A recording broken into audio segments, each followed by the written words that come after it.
I already opened my drink because I needed to take pills. Disappointed. Yeah, pills. Pills, baby. Pills, baby. I'm on a lot of pills today. This is going to be a fun one. What? You're a pillhead. I took half of fucking diazepam earlier this afternoon. I don't know what that is. That's all right. You don't have to tell me. No, hold on. Well, Ed is screaming at the microphone. Welcome to DJ Needs Pills. Yeah, you're damn right. Brett does not. What's this? What pills I take are my daily multivitamin. And occasionally some... Valium. It's a Valium. I took a Valium just today. a Valium. Yeah, I took a Valium today. I had 1.5 Valiums left from the old back injury, so they're expired Valium. They're good forever. And I took... It's like canned soup. And so I dumped them out, and there was a lot of powder on the bottom of the bottle, and half a pill, and the regular pill. I put the regular pill back in the bottle. I took the half a pill, and then I licked my palm. Should have snorted it. I don't have the constitution for that. Well, I mean, you're licking palms now. I'm licking palms. I mean, who doesn't lick palms? I've been licking palms for years, brother. Say I had. You're missing out. Should I do it right now? I'm not going to do that right now. Not your palm, my own palm. Be a cat. You're a sassy bitch. That's true. Welcome to WeNeedWrestling. What is going on? I'm DJ. That's Brett. And I'm on pills. No, I'm not really. I just take ibuprofen. I mean, I did take a Valium earlier. But right now, I just took ibuprofen because I'm all beat up from walking around New York City all day yesterday. So, but how are you, pal? As you yawn. Other than the yawn, I'm good, man. We got to see fucking lights in the sky, dude. Yeah, that's right. The Northern Lights were visible. So fucking cool. With the naked eye. Yeah, it was awesome. What's that song? My naked eye. What's that one? What the fuck? Yeah, that was another song. I got songs in my head today. What was the Elton John one? Take Me to the Pilot? Yeah, piss on a pilot. Take Me to the Pilot, which I Pontius Pilot. Changed it to Potatoes to the Table. Sure. What did I say? What did I just try to say? Dude, I don't know. What word did I use? This is insane. This is tough. Yeah, this is rough. This is going to be is all right. Well, strap in because it's going to be one of those. I can't remember the song I just sang. King Cannon knows it. Does he? He does. Okay. I have faith. And you got to have faith, Brett. I guess it would be nice. It's true. We're not going to finish that one. Get the fuck up. But how are you, pal? That's the superior version. Oh, Naked Eye. It was Naked Eye. Hold on. Hungry eyes. Is that? No. Fuck you. That song rules. Eye for an Eye by Blacklisted. That song's sick. Mm-hmm. Luscious Jackson. Naked Eye. All right. I can't play it on the podcast because we'll get sun. But if you know what I'm talking about, nope. And you knew before it. Sure don't. You do. I'll play it for you later. We'll forget. Coincidentally, I have a strain of weed in the closet called Luscious Jackson. What is going on? It's just in a jar. Anyway. Heart in a Jar. That's a good song by the Beautiful Ones. Named after Prince. Welcome to WeNeedWrestling. I'm DJ Brett. I said that already. Brett, how are you? I'm good. Did you answer that already? I did. Okay. Well, how are you? We're starting over. I think everybody now understands how I am. Yeah, and that's how it's going to be. You're on another planet now. Not really, not at all. I don't know what the problem is. I don't know either. I think I'm just amped up. Attention deficit criminal. I think we had a good night. Yeah, watched fucking. It was fun to watch the Northern Lights. That was pictures. Cool as shit. And then watched Milk and Cereal. That's right. Yo, that was good. It's on YouTube, everybody. If you're doing like a horror movie thing where you just want to watch something that's like an hour long, go watch it. Yeah. That shit was fucking good. Yeah, it was really good. Brett and I do the horror movie thing.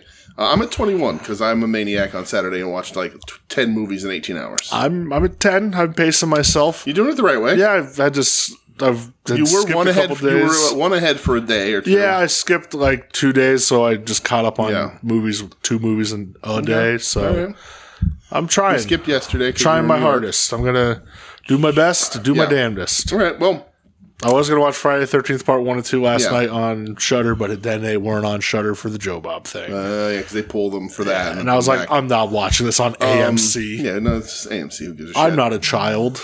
Speaking of that, and speaking of what is an AMC classic, I'm going to get this out of the way right now before we start talking about wrestling, because it is spooky season. This question comes in from Doug. Oh! Doug? Doug wrote in a question, and he sent it to me. Doug. Because I'm his favorite. And that's a lie. And he says, "What's up, my favorite person, DJ?" He didn't say that at all. But he did use the word favorite. He said, "What are your favorite movies in the Halloween franchise?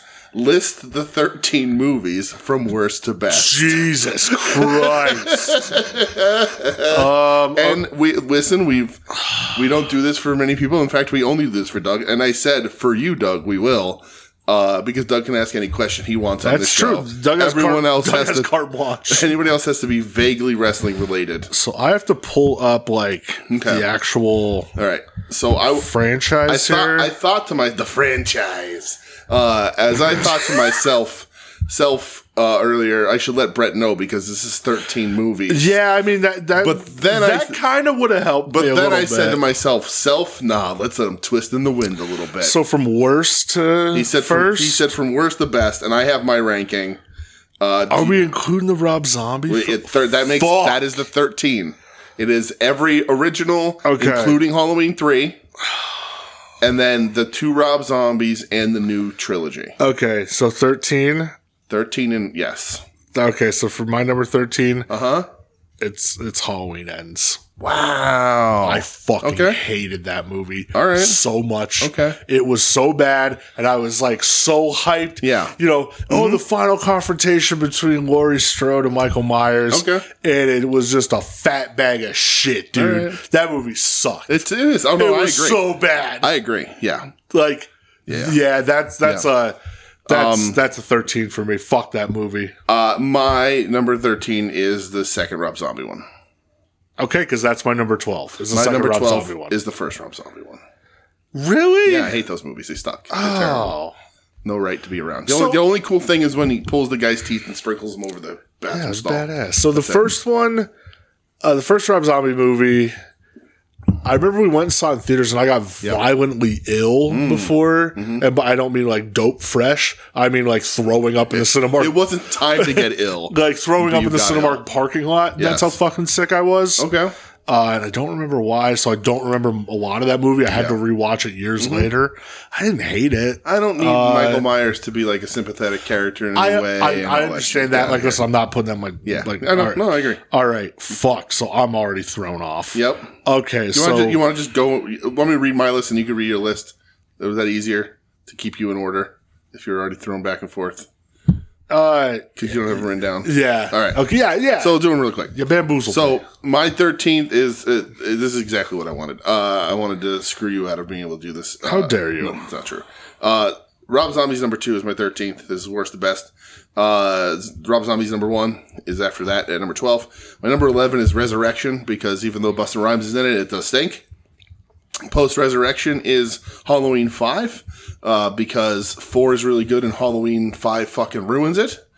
Ahead of 5, slightly better than 5 on my list is Halloween Ends. Slightly better than that is Halloween Kills. Definitively better than that is Halloween 6. Followed by Halloween 4. Because Halloween 6 is the Paul Rudd one. Yeah. Halloween 4 is the first Daniel Harris. Yeah. But then they blow that in 5. So 5 got major demerits for that. 4 so good. Before 4, I put Halloween 2018, the first of the trilogy, because it gave us all a whole lot of promise and hope and did not pay off at all. Before that, maybe my second most controversial ranking on this list is H2O, because I do really like H2O. And it has nothing to do with my love of LL Cool J. I think it's actually a pretty good, like, sequel, reboot kind of thing before everyone was doing those. And here's where I lose almost everybody. But my number 3, the third best Halloween movie of all time, is Halloween 2. The second best Halloween movie of all time is Halloween 3, Season of the Witch. And the best Halloween movie of all time is Halloween. Okay. The original. Yeah, I mean, it's hard to argue that, but all right. So number 13, Halloween Ends. Fuck that movie to hell. Yeah. Number 12, Rob Zombie's Halloween 2. Shit sucks dick.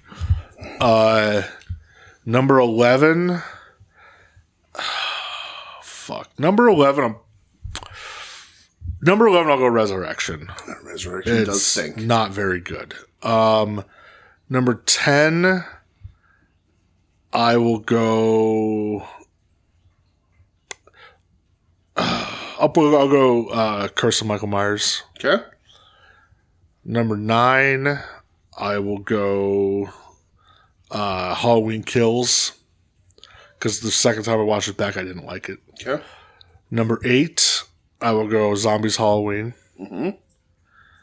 Number 7, I will go with H2O. Okay. Number 6, I'm going to go with Revenge of Michael Myers.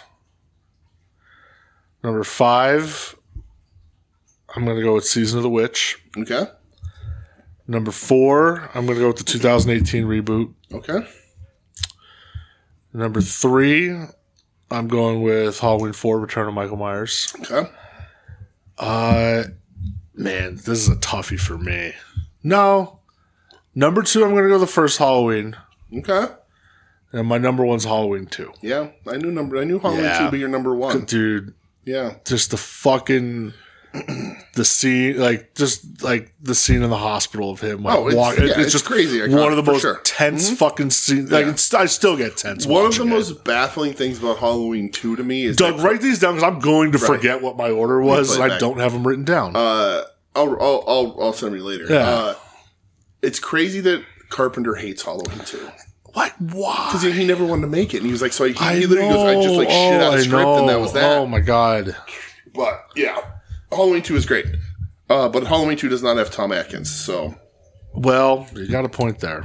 But I think both of our lists are very good, and I will not argue any of your points. Dude, I love Halloween 4. Like, Return of Michael Myers. Like, absolutely. I remember, so the thing is, I mean, a lot of, the later ones, like H2O, Resurrection, I'm never man, you know what I want to watch right now? Yeah. I never throw them on. H2O is a really good, flipping through the channels, and it's on AMC Watch. So, and they do that they do that with 4 also, and they do it with 5. 5 stinks. I hate 5. I don't hate 5 as much. The mask sucks. It's not as good for sure, but God, dude, 4 is awesome. 4's good, for sure. Fuck yeah. Well, that was awesome, Doug. Yeah, thanks, Doug. Doug, what are your favorites in order? Yeah, Doug, post on the... Call me right now, Doug. Ooh. No, don't do that. No, don't do that, Doug. I'm working probably while you're listening Put to it in the this. Discord. You don't do that. Doug doesn't do that. Put it on your social media, Doug. Yeah, text us, Doug. Doug, send us a voice message. Doug, I want you to write... Carrier pigeon. Send a raven. I want you to get a piece of paper. I want you to make a list of 1 through 13. I want you to write your list from 1 to 13. And then I want you to take a selfie with that list. Dated, too. Dated, so we know that you just did Timestamp. And then we're going to post that on the internet. Yeah, Doug, that's what Doug wants. His face posts on the internet. I didn't say his face has to be in it. You said a selfie. Oh, that's true. Well, I mean, he can take a selfie of other parts if he wants. It's up to his discretion. It's still himself if it's not his face, right? We're going to picture Doug's dick, aren't we? Yeah, well, it won't be the first time. Anyway, thanks, Doug, for the question. Keep them coming. Doug, if you, for the rest... it's sad but true. For the rest of the... For the rest of the month, if you want to ask us spooky questions, you can, and you alone, Doug. I mean, Doug, you guys, whatever you want to ask. Carte blanche, buddy. Yeah, you have carte blanche over this podcast. Since you are the financial backer. That is true. I mean, he's our life coach and our death coach. Forever. So, do you have any news, my friend? Let's get into the news portion of the show. I have one piece of news that I just found out today. Okay. Ed just learned that Koki and Chikagoto's tag team name is called Twin Towers. Yes. The lowercase T's and capital W's. Right. I had to report on that. Okay. I was, directed to report on that. Okay. Which kind of leads into maybe Ed having a question. Oh, jeez. You know, Ed, I had a Twin Towers wrestling t-shirt once. Yeah? Mm-hmm. You remember it? I do remember it, actually. Yeah, it was Akeem and the Boss Man. Fuck, yeah. And it said never forget underneath. Totally remember. Wow. It might still be in the closet. Fucking throwback. If it's not in the closet, it was 100% donated to the Salvation Army. I love that. That's perfect. Next question. Whoop. 이제 이번 주에 에드 코디 질문입니다.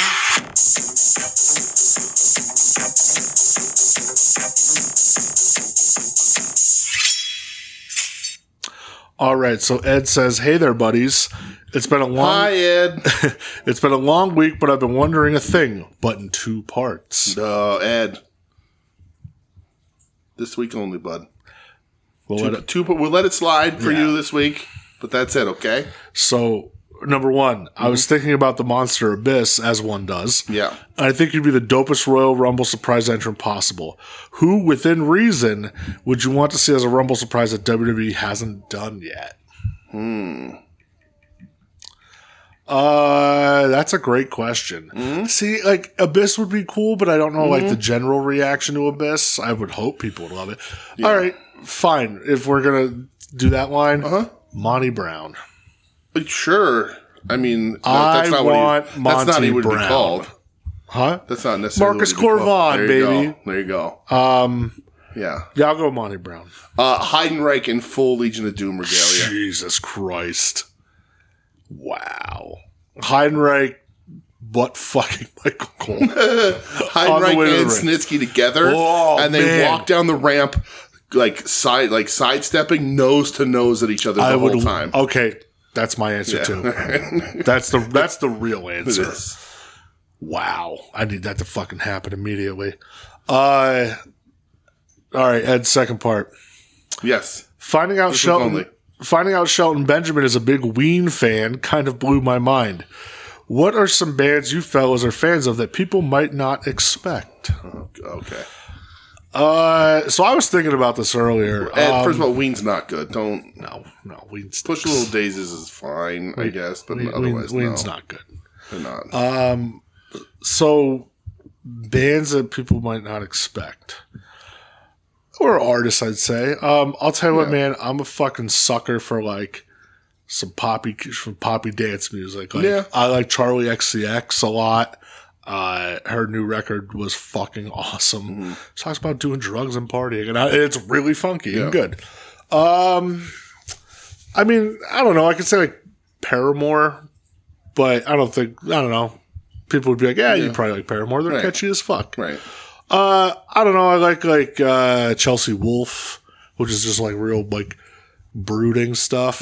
I don't know. Here's a question. What that I listen to are you like, wow, I didn't know you would like that? Like, me? Like, what do you think that I listen to that you're like, wow, that's weird? I've known you long enough, and we have like, I mean, I'm not speaking out of school here. We have dance parties almost every week whenever we're hanging out because we just put on weird music. I love 90s dance music and have fun. I think that I would probably be the most surprised at you listening to like mellow music. Yeah. You know, like, and there's obviously like you don't have like listen to this one kind of shit. But like the both of us, our defaults are very angry, aggressive music, of course. And like, so like if look at us, so like, and here's the thing, like I tend more in that direction than you do. So if you were sitting here like, I've been listening to a lot of Harry Chapin lately, I'd be like, what the fuck? I like if you texted me like, hey man, you ever hear "Time in a Bottle" by Jim Croce? I would probably call the authorities and be like, Brett's been kidnapped. Yeah, one thing I don't listen to is like dad rock. Yeah, if you were like, I fucking hate country music. Yeah, if you like texted me and you were like, hey, I think this Trey Anastasio guy's really onto something. Yeah, you know. Except Garth Brooks and Thunder Rolls. That song. There you go. Or if you were like, you know what? It turns out Dave Matthews Band has other good songs other than Ants Marching. I'd be like, we gotta figure something out. He needs help. Blood and Water's pretty good. Well, let's see. There you go. I'm gonna call the authorities. I had to fake used to liking that band. That sucked. Yeah, well, you don't do that. That was terrible. Yes. So for me, I mean, we're both all over the place. So like, Brett knows these things, but like, Brett knows that I love the Temptations. I don't think you'd know that by looking at me. No. But I listen to a lot of soul. I listen to a lot of Motown. You listen to a lot of soul. Doug and I have a very big shared love of Parliament, but who doesn't love Parliament? That's true. And then, like, on the other side of it, there's an artist I really like, a guy I saw open for the Pogues many, many years ago. His name is William Elliott Whitmore, and he is, like, an old punk rock guy who has a gravelly voice. And, like, when I saw him, he was literally on a chair with a banjo and an acoustic guitar. The drum beat was his boot on the stage, and he just plays, like, folk music. But it's, like, it's really dark.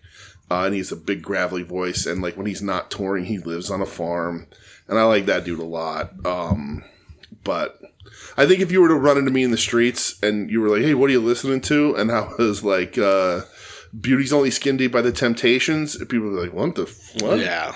Did your phone lock up? You don't know how to change it?" Yeah. But I listen to a lot of Motown, a lot of soul. Yeah, like some other stuff. Like you're right. Like I do fall on the mellow side of things a lot.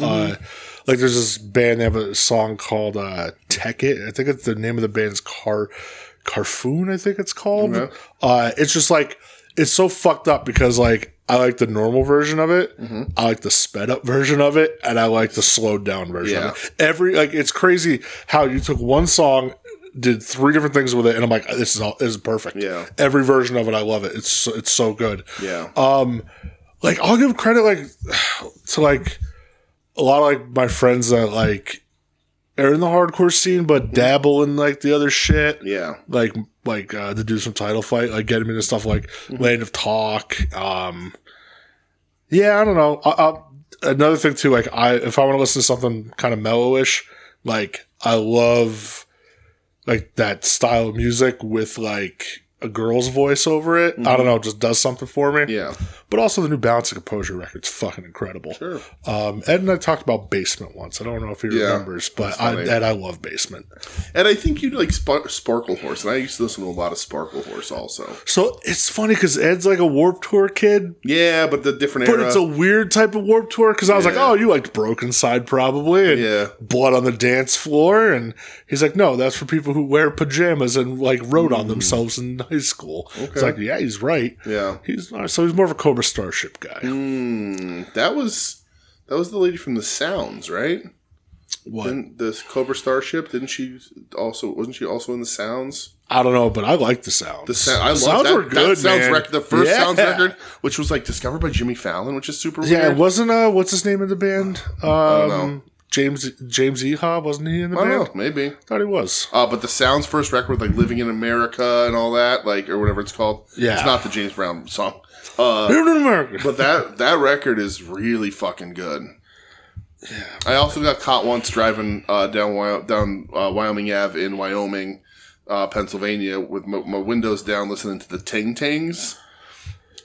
Which is the That's Not My Name band. Oh, okay. And there was a carload of girls next to me, and I was dancing and singing, and then I looked over and they were all pointing and laughing at me. So, what's wrong with that? But the Ting Ting's also very good. Wow, the Sounds. I haven't thought about the Sounds in a long time. It's like that good synthy sound, but like upbeat. That's another thing too. I love like synthwave stuff. Yeah, and we both love new wave and like tons of 80s shit, but I don't think that's a surprise to anybody. No.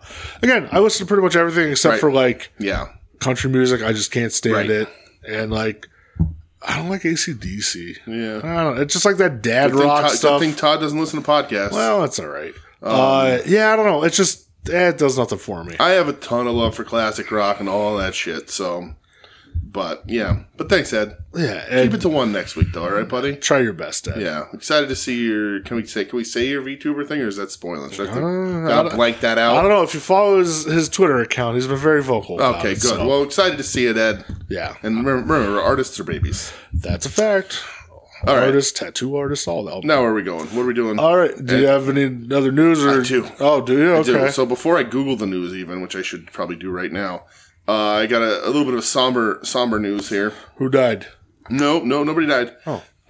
It's just that today is at 10 a.m. this morning. A gentleman posted. Sunday will be 10 years since I made my New Japan debut. It truly changed my life, and I've been able to live an amazing life. Bought 2 cars, a house, able to go do the things I want to do anytime I want to do them. Truly a blessing and forever grateful. Chase Owens. Chase Owens. He hasn't been in New Japan in a long time now. It's funny that he posted this because the other day I looked up his cage match and he's not even having that many matches anymore. Good. And he hasn't been in New Japan. Good. In a little while. I think today, recording date was Tanahashi's 25th anniversary of New Japan. Chase Owens. Chase Owens. So, get fucked, Chase Owens. I hate you. Agreed. You're the worst member of the New Japan roster of the last 20 years. Agreed. Pro Wrestling News. I think it was a pretty quiet week. Yeah.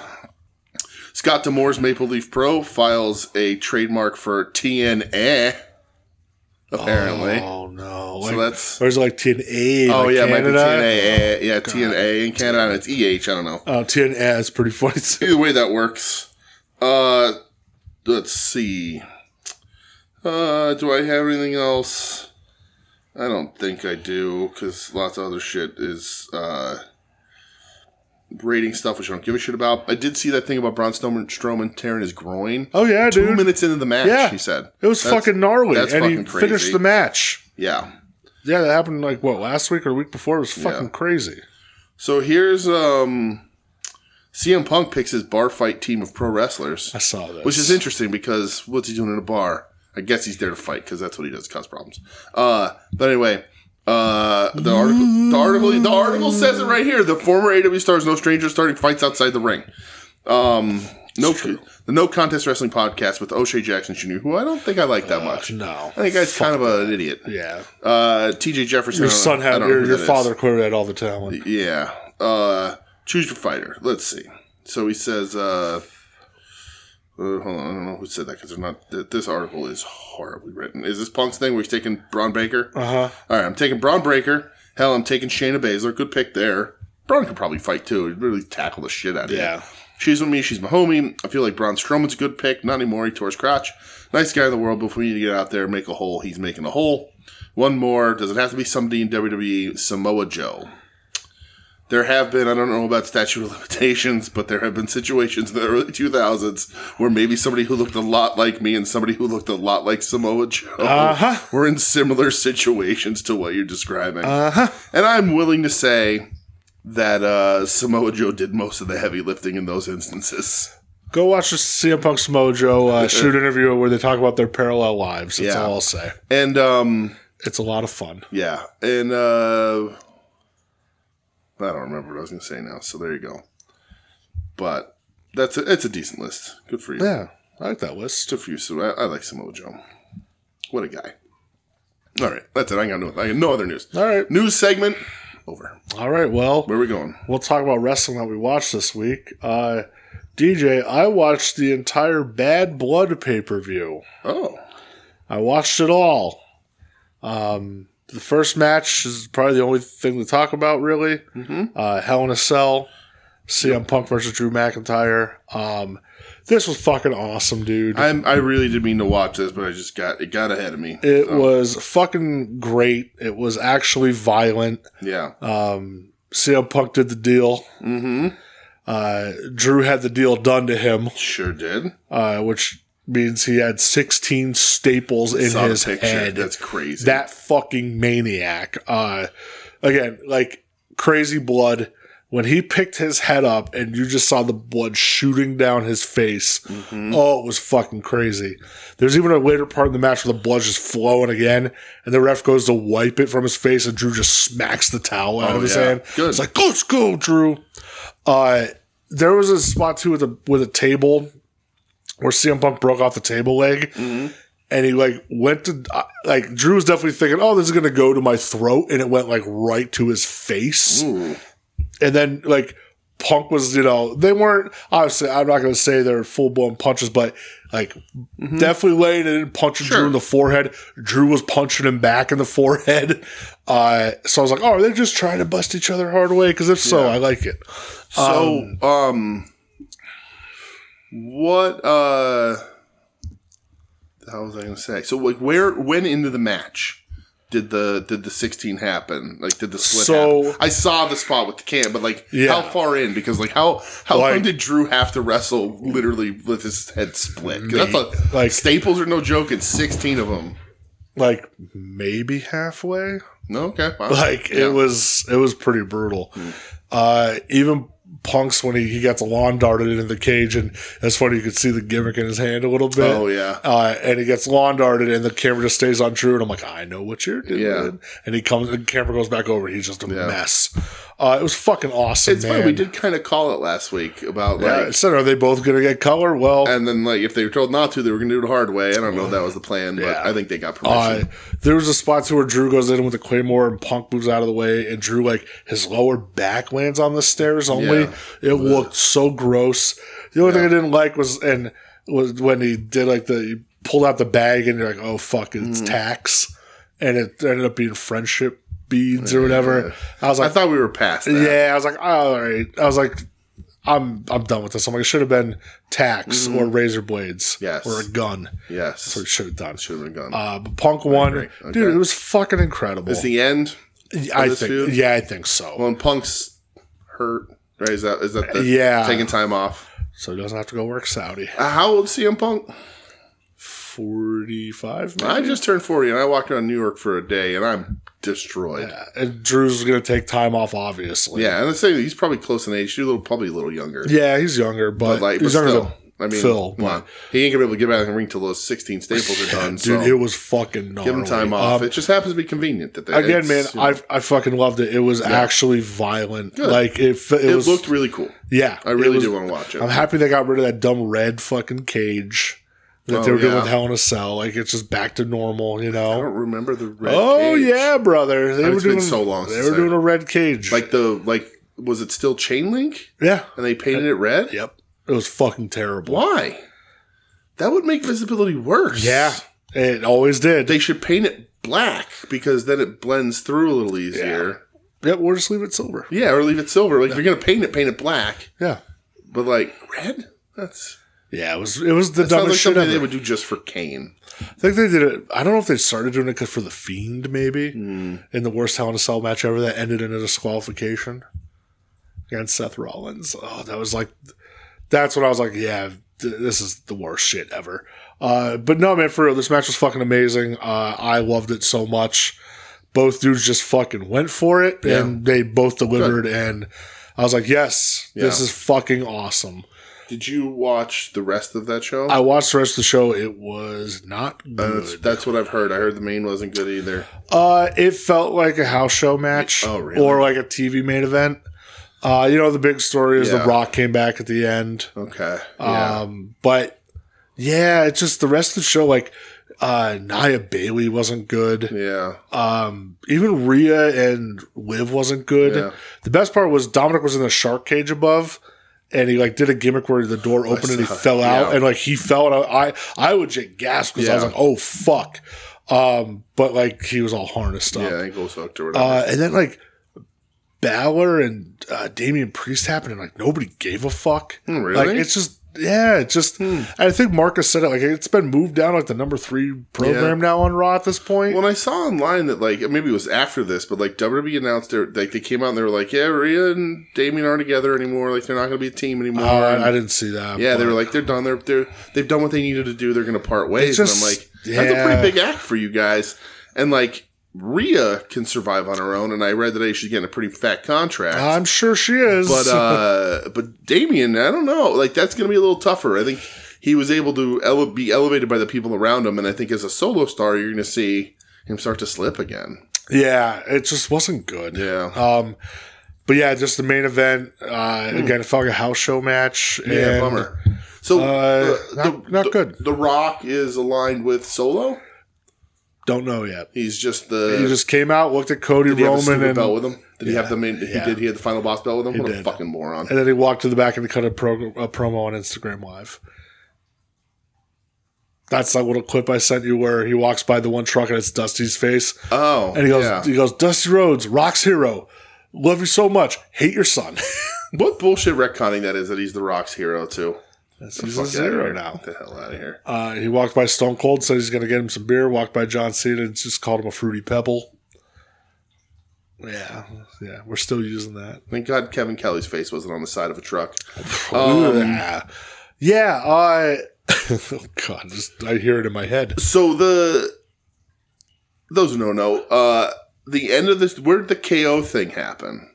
So that didn't happen on TV at all. But it was after Bad Blood. It was after Bad Blood. That was like they filmed like it's a shoot. They filmed it. Yeah. They didn't talk about it on Raw. I think Wade Barrett tried to bring it up and like they just cut him off. Okay. Which is weird. Yeah. And like there was even a little backstage thing with Cody and he didn't address it at all. So don't know what I know that because I read online they're keeping it like kayfabe. Yeah, which and is they shot at kayfabe. I'm fine with that. Kind of weird. Hey. I don't know. You know what? It seems like I think 2020, the end of 2024 going into 2025. This is when we want to bring kayfabe back, I think it's about time we bring kayfabe back. Long overdue. Yeah. I think it's been gone for too long. Yeah, so I did watch 2 matches from Monday Night Raw as well. Wow, you are a madman. Sheamus versus Pete Dunne. Okay. That sounds like they beat each other up. In an old-fashioned Donnybrook fight. What does that mean? I don't know. There's like a bunch of like barrels around the ring. Oh. There was one spot that was dope. Sheamus gave like that, like, I don't know, calls it the white noise off the like 2 barrels through 2 tables, and it looked fucking crazy. It was a good feud ender. Sheamus wins, which I was kind of like, maybe Pete Dunne should have won this. Is Pete Dunne like it's still like don't call me Butch on Pete Dunne? Okay. Yeah. Why?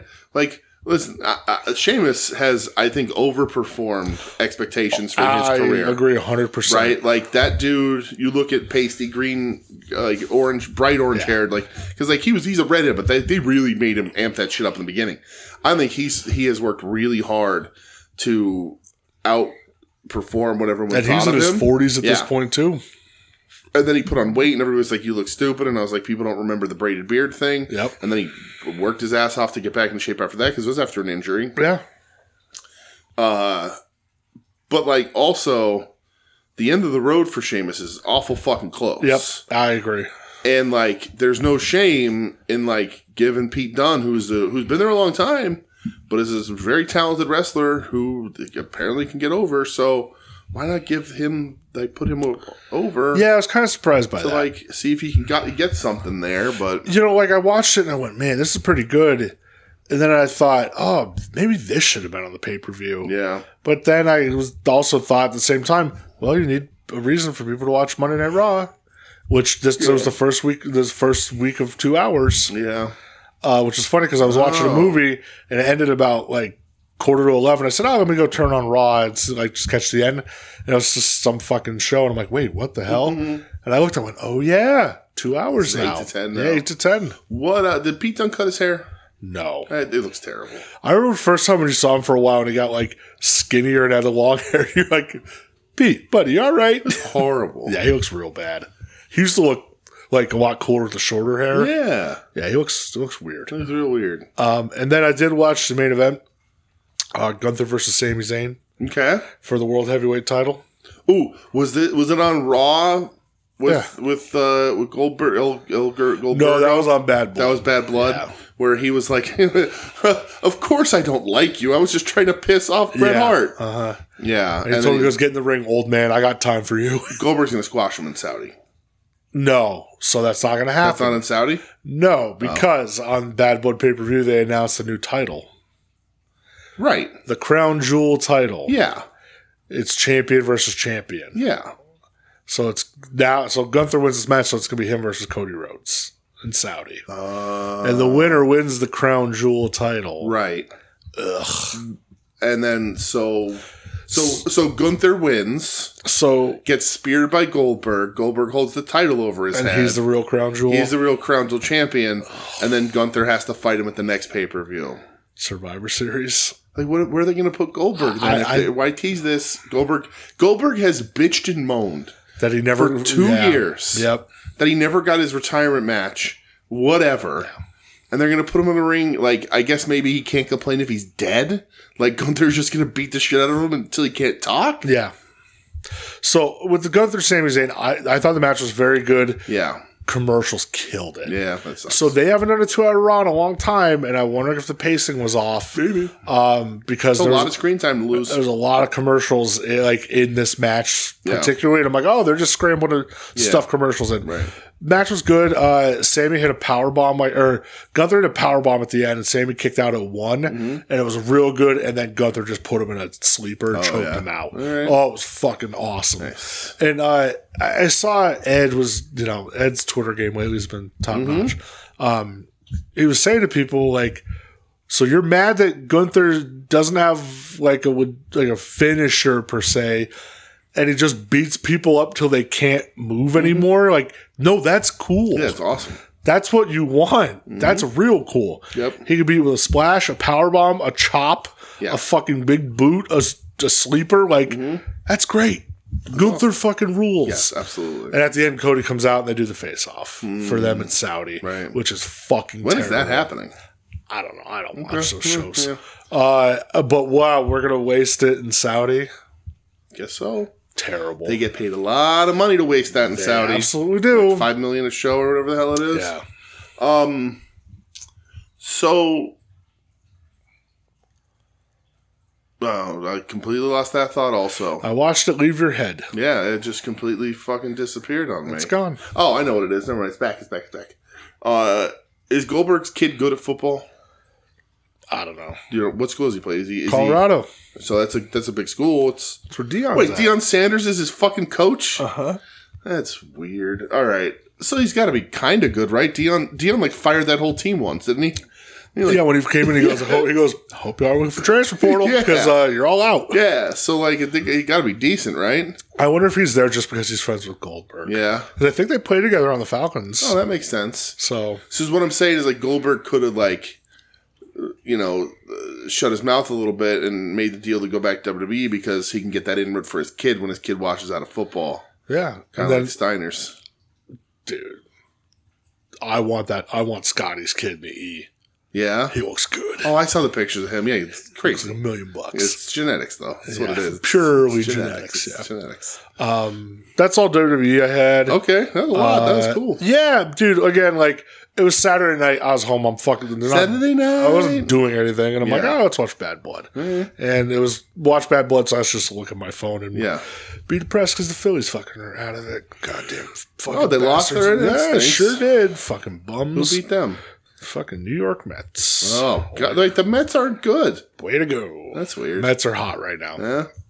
Yeah, and that's don't have to be good. You got to be lucky. Yeah. So. Mets are bad and their fans are worse. Agreed. AEW. AEW, I didn't watch Rampage. Me neither. Didn't watch it. I mean, that should be honestly, that should be the name of this show. Just no Rampage. Going forward for the next 20 weeks. It just be I didn't watch Rampage till it's canceled. Yep. I didn't watch Rampage 1 through 20. Me neither. Yeah. Did not watch it. All right. Collision. Collision. I did not watch it either. Okay. I saw clips exclusively through Twitter. You might know more than I do. So when I saw the lineup, I went, "Oh no, this isn't good." It's definitely not good. I watched a little bit. We'll walk through what I did watch. I watched in bed, and then I just completely forgot that I had half a show to watch, and so I didn't watch it. But they decided to torture us by opening up with Johnny TV versus Darby Allin. Why in the fuck would I watch that? I have no idea. I don't know why anybody would watch this. But then Brody comes out afterwards, kills Darby. And that's the only thing I have in my notes is Brody and Darby. So that's cool. Brody seemingly getting like maybe not split from the House of Black. I think they're separating them out. But like I think it'll still be a loose affiliation. But I think they want to try him as a single star. I think they are. And you step him away a little bit because you don't want it to like, well, how's Malachi okay with this if he's getting the push? But he's coming out in a Holy Blade shirt or whatever else he's wearing. Just wearing like docks and like pants. Just looking like he does in his normal life, which is still super scary.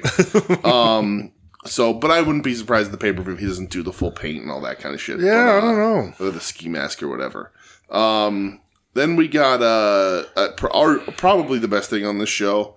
Really, the Grizzled Young Veterans of GYV bald and GYV hair versus the Outrunners. Good for the Outrunners. The Outrunners win with a victory roll. Good for them. We did get the FTR Runners video package. Okay, I did watch that. Where that they was dye funny. Bald's mustache blonde. That was good. That was very funny. They're killing that stuff. It's so funny that like I think the actual general consensus is that FTR is trying to glom some heat off of the Outrunners. Right? That's funny. But the match was fun for what it is. The Outrunners are catching on. I like them. You like them. Yeah. They did a great spot in here with Turbo Floyd only doing body slams. Love that. Like just 6 in a row. Like he'd get the hot tag, and then they'd run at him. Body slam, body slam, body slam, body slam, and then Turbo came in, or Bump and Truth feed, came brother. in and body slammed True Turbo onto them. Like it was just a really fun, silly spot. Crowd goes fucking crazy. Outrunners are super fucking over. This is a huge win for them. This was like a little mini feud kind of thing. They're like, oh, they got their revenge. So who knows what happens? But use the fucking Outrunners more, man, because they're over as shit. I do enjoy them. There's a Britt Baker hype video, which in retrospect is hilarious. That they play here because she says that she's worked really hard and she's never wanted anything handed to her, but then says she wants a title shot at Title Tuesday. Mm-hmm. And even I was like, but you were gone and then won one match. Like that's not getting something handed to you. I don't understand. That's exactly what it is. But whatever. We get a conglomeration promo where Willow says she wants the women's title for Britt, which eventually leads to the announcement that on Dynamite we're going to get Willow versus Britt for a #1 contendership match. We'll see how that goes when that happens. Mm-hmm. And that... Oh, no, I watched Willow Nightingale, Trish Adora. It was fine. I like Trish. But this is a showcase for Willow. Trish got good stuff in. Willow didn't like squash her or anything. But this is Willow. Willow's the... Sure. If she's not the #1 star in their fucking division, probably top 5 star in the whole fucking company, really, at this point. Phenomenal. Great fucking wrestler. I love her. Wheeler Yuta cuts a promo, which is weird because this is Saturday, and I heard he was in Bethlehem, Pennsylvania on Saturday. That's what I heard, too. But that's weird. But whatever. Time cop, sure. I guess. And you say it 3 times, he appears. And Claudio comes in, like, they're back and forth, and Claudio's like... When have I ever steered you wrong? He's like, I don't understand. Like, you're mad at me at this. I get that. That's fine. You'll get over it. But, like, when have I not have your back? I'll always have your back. No matter what happens, I'm going to have your back. I've never steered you wrong. I'm like, that's good heel logic. We got a Mariah May promo interrupted by Christopher Daniels, so I do not give a shit about it. But this is where we get the Willow versus Britt thing made. And that was the last thing I saw. Wheeler versus Beef, don't know. Premier Athletes versus Conglomeration, don't know. The 4-way match of Hologram and Commander versus Nick Wayne and Action Andretti, couldn't tell you jack shit about it. Zoelin versus Chris Statlander, don't even know who Zoelin is. I'm assuming Chris Statlander wins. Yeah, now Statlander's a baby. This is such a weird thing to me. So she just had that really great program with Willow. Yep. She was doing great as the heel turn with Stoke. Absolutely. And, like, they don't have anybody else to prime up as a babyface. Like, what the fuck is this division? You have the talent. There's talent there. And then you take Stoke away from her now. You take Stoke away from her and you babyface turn her? Like, what's the point of the Willow thing? It's very weird. Her and Willow can't team up again. No, fuck They can't be friends. Nope. So you have 2 babyfaces. Like, you have to give some time in between that feud. But instead, she just turns on Willow and then she's a babyface again. It's super weird. It's lazy to me. It's so fucking lazy. Maybe, let me just, devil's advocate, maybe it's because they realize that their current women's champion needs to have really good opponents or the matches suck. And they're like, well, what do we run back? What can we put here? We don't have a really good babyface that hasn't already faced Mercedes. Oh, so you said women's champion. I thought you were referring to Mariah May. No. Oh, really? Yeah. You're down on Mariah May? What has she done since Toni Storm? I agree. I think the wrestling has been fine though. I think there's been nothing important to give her, but she's looked fine in the ring. Yeah. What's Mercedes TBS champion? Because that's where Stat's going. Yeah. I mean that other one, that other title. Who absolutely said women's champions where my head went. Right. And then I like Mariah May, but again, there's been nothing. Oh, I agree. It's been flat, but I think her Yuka happened. She got jumped, and then just nothing. I think that's more booking than it is her fault. Mercedes doesn't have that excuse necessarily. And then the main event, Top Flight versus Private Party versus House of Black, which honestly I might not have watched anyway because fucking Private Party wins. So like, I don't get it, and I don't see anything in them. Maybe that buddy contract is never happened. I don't know. They just released Miro apparently. Rumor, was that a rumor though? I think that was just a rumor. Yep. I'm sure he probably putting that rumor out there and just wished it, hoping it comes true. But yeah, Collision is a bad TV show. Yeah, sure is. It's bad. Yep. It's just a bad TV show. Not that like the Outrunner stuff. It's not that there's occasionally good stuff on here. There's no cohesion to it. There's barely any links to Dynamite. It's just a mess. And like nobody's watching Collision, but you're still keeping the storylines Collision to Collision. Yeah. So like if you had a storyline that happened on Collision that bled through into Dynamite, the show that not this week, but some weeks, most weeks people watch. You might be able to get somebody to be like, oh, that is a pretty cool storyline. Oh, it's going to get paid off on Collision. Yep. Maybe I'll watch Collision. It's like they don't know how crossovers work. But instead, they're just like mediocre storyline and Collision to mediocre storyline and Collision next week. So that's a fact, Jack. Not great. But we do have Dynamite, which I watched all of. Title Tuesday, which I would have saved that for when you had the semblance of a better card. Or, title matches. You ain't wrong. Like, what are we doing? Like, for real. Come on. I mean, technically, Tuesday can be used as a title for something. Stop it. This is the title of the show. Title Tuesday. That's, Tony Khan, he got you. He got you on that one. No, he didn't. Like, for real? Yeah. like, and then I saw they're advertising another Battle of the Belts. Well, I was just going to say, it's like for Battle of the Belts when there's, like, no battles. Maybe there's a belt, maybe there's a battle. You don't get both. I reminded me of when Doug heard of the WWE pay-per-view Battleground. He's like, "Ooh, cool, there's a ground. We're going to battle on it. Real cool." Real cool, guys. Until he hears about bad blood. We open up with a Mox promo. Yes. And Mox fucking rules. He's the best. I'm never going to talk bad about Batman unless he starts killing puppies forever. or something. Even then I did say, what did the puppy do? Is it my puppy? If it's not. Did the puppy bite him? If it's a puppy I've ever met. Did the puppy pee on Miss Renee? Right. Is Ace Steel holding this puppy? Who knows? I'm sorry. Is somebody holding this puppy and Ace Steel takes it? Is this puppy holding Ace Steel? Yes, and Ace Steel has a wildly bad idea about what is actually happening. then who knows? I still, anytime that gets brought up, Michelle's like, what my favorite part is? Yeah.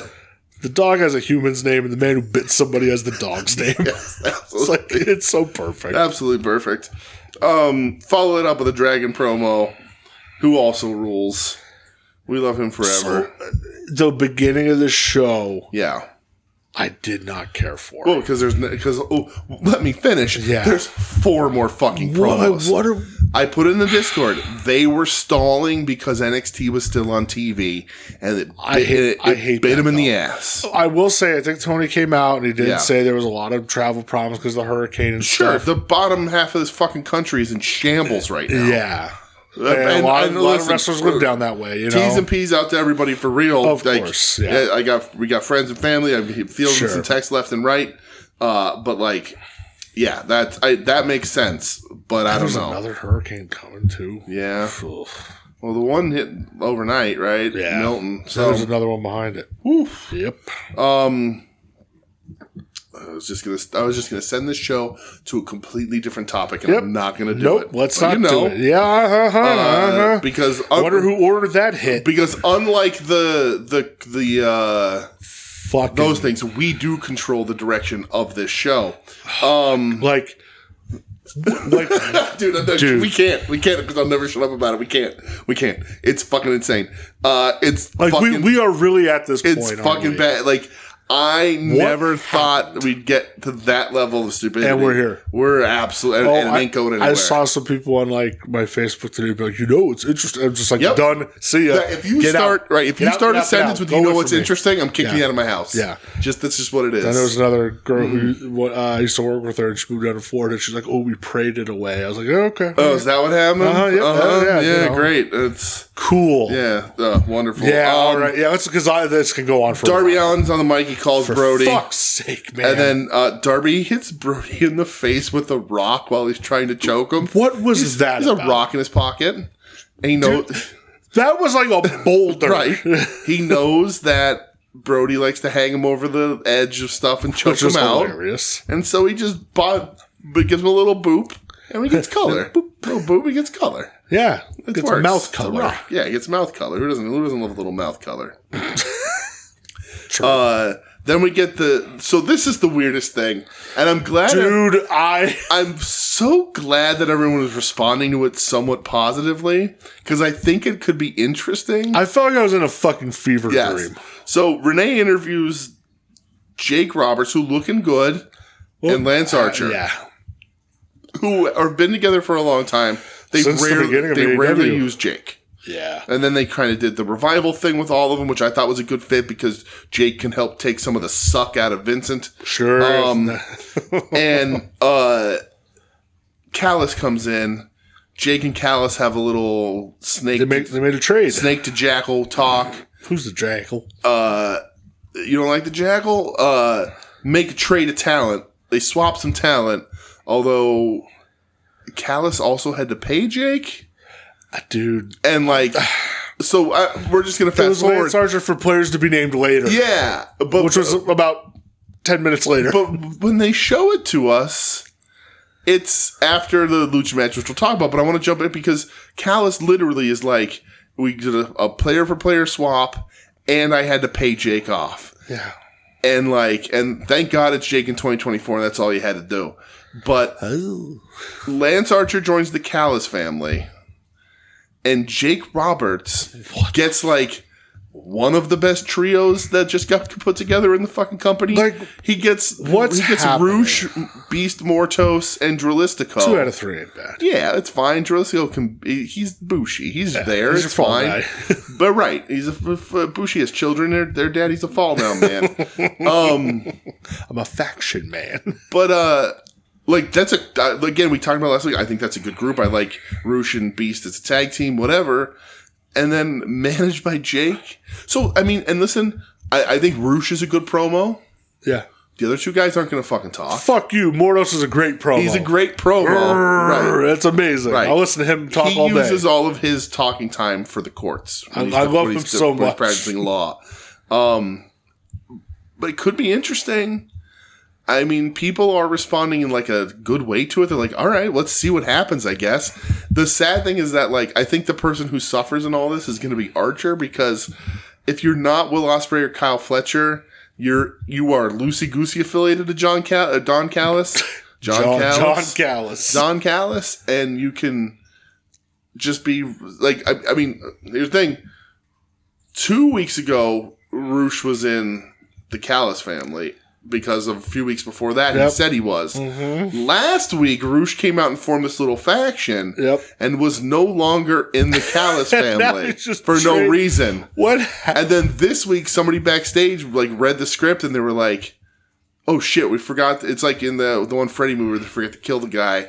But they ran out of budget, so he has to he has to karate fight Invisible Freddy. Look it up. Yep, that's a true fucking because story. Because they finished the movie and they're like, we never killed that fucking kid, but his face is in Freddy's chest later. We got to kill him. We don't have the budget for Robert Englund to come back here and be in the makeup. Invisible Freddy karate fight. That's a real thing. It's Halloween. Look it up. So then they were like, well, shit, we got to figure out why he left. And then they come up with this, and it's like, all right. Yeah. I mean, I'm not interested. And I like seeing Jake on TV because if I see Jake on TV every week, I know Jake's okay. That's where I'm at. If it means Jake's on my television, cool. But is he just going to be in the shadow? I don't know. I like that he didn't even go down to the ring. He just put we'd still be fucking waiting. He just put the nation fist up at the dude. Is it the new Nation of Domination? Sure. What is happening? Well, and I'm still such fondness for Jake from when we met him. Like, it just puts a big smile on my face. So I want him to be okay. So before you continue, yes, I think it's time that Tim Taylor has a question for us. I guess this week we'll allow it. Hey. And now the Tim Taylor question of the week.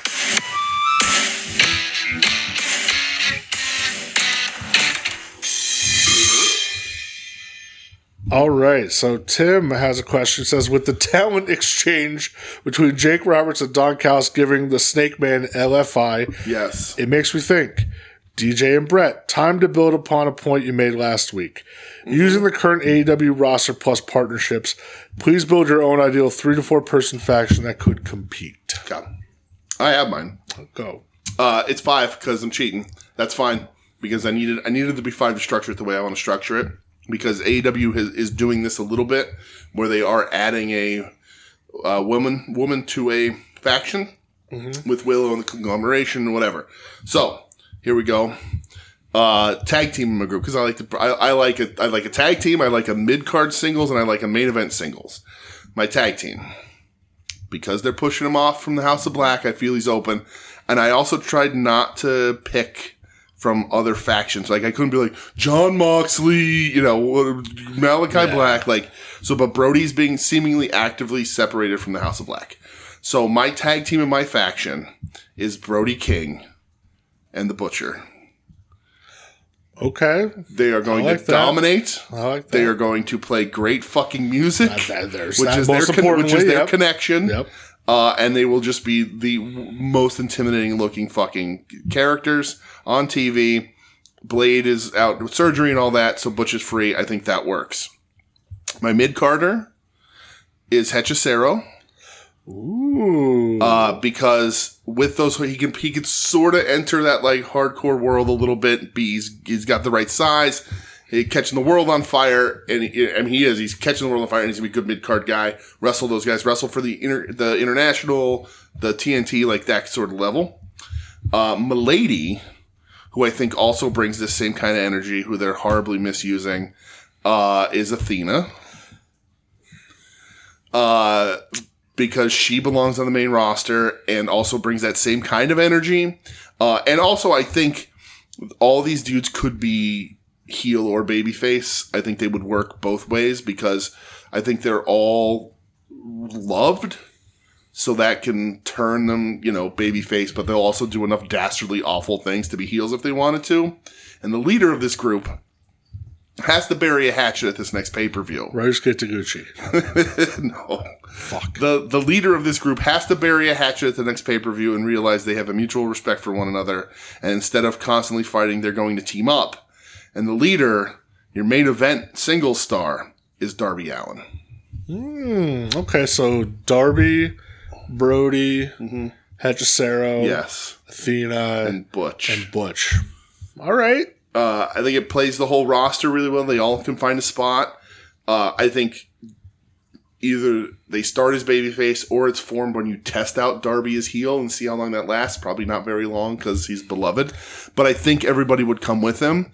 Also lends that punk rock ethos kind of stuff to it.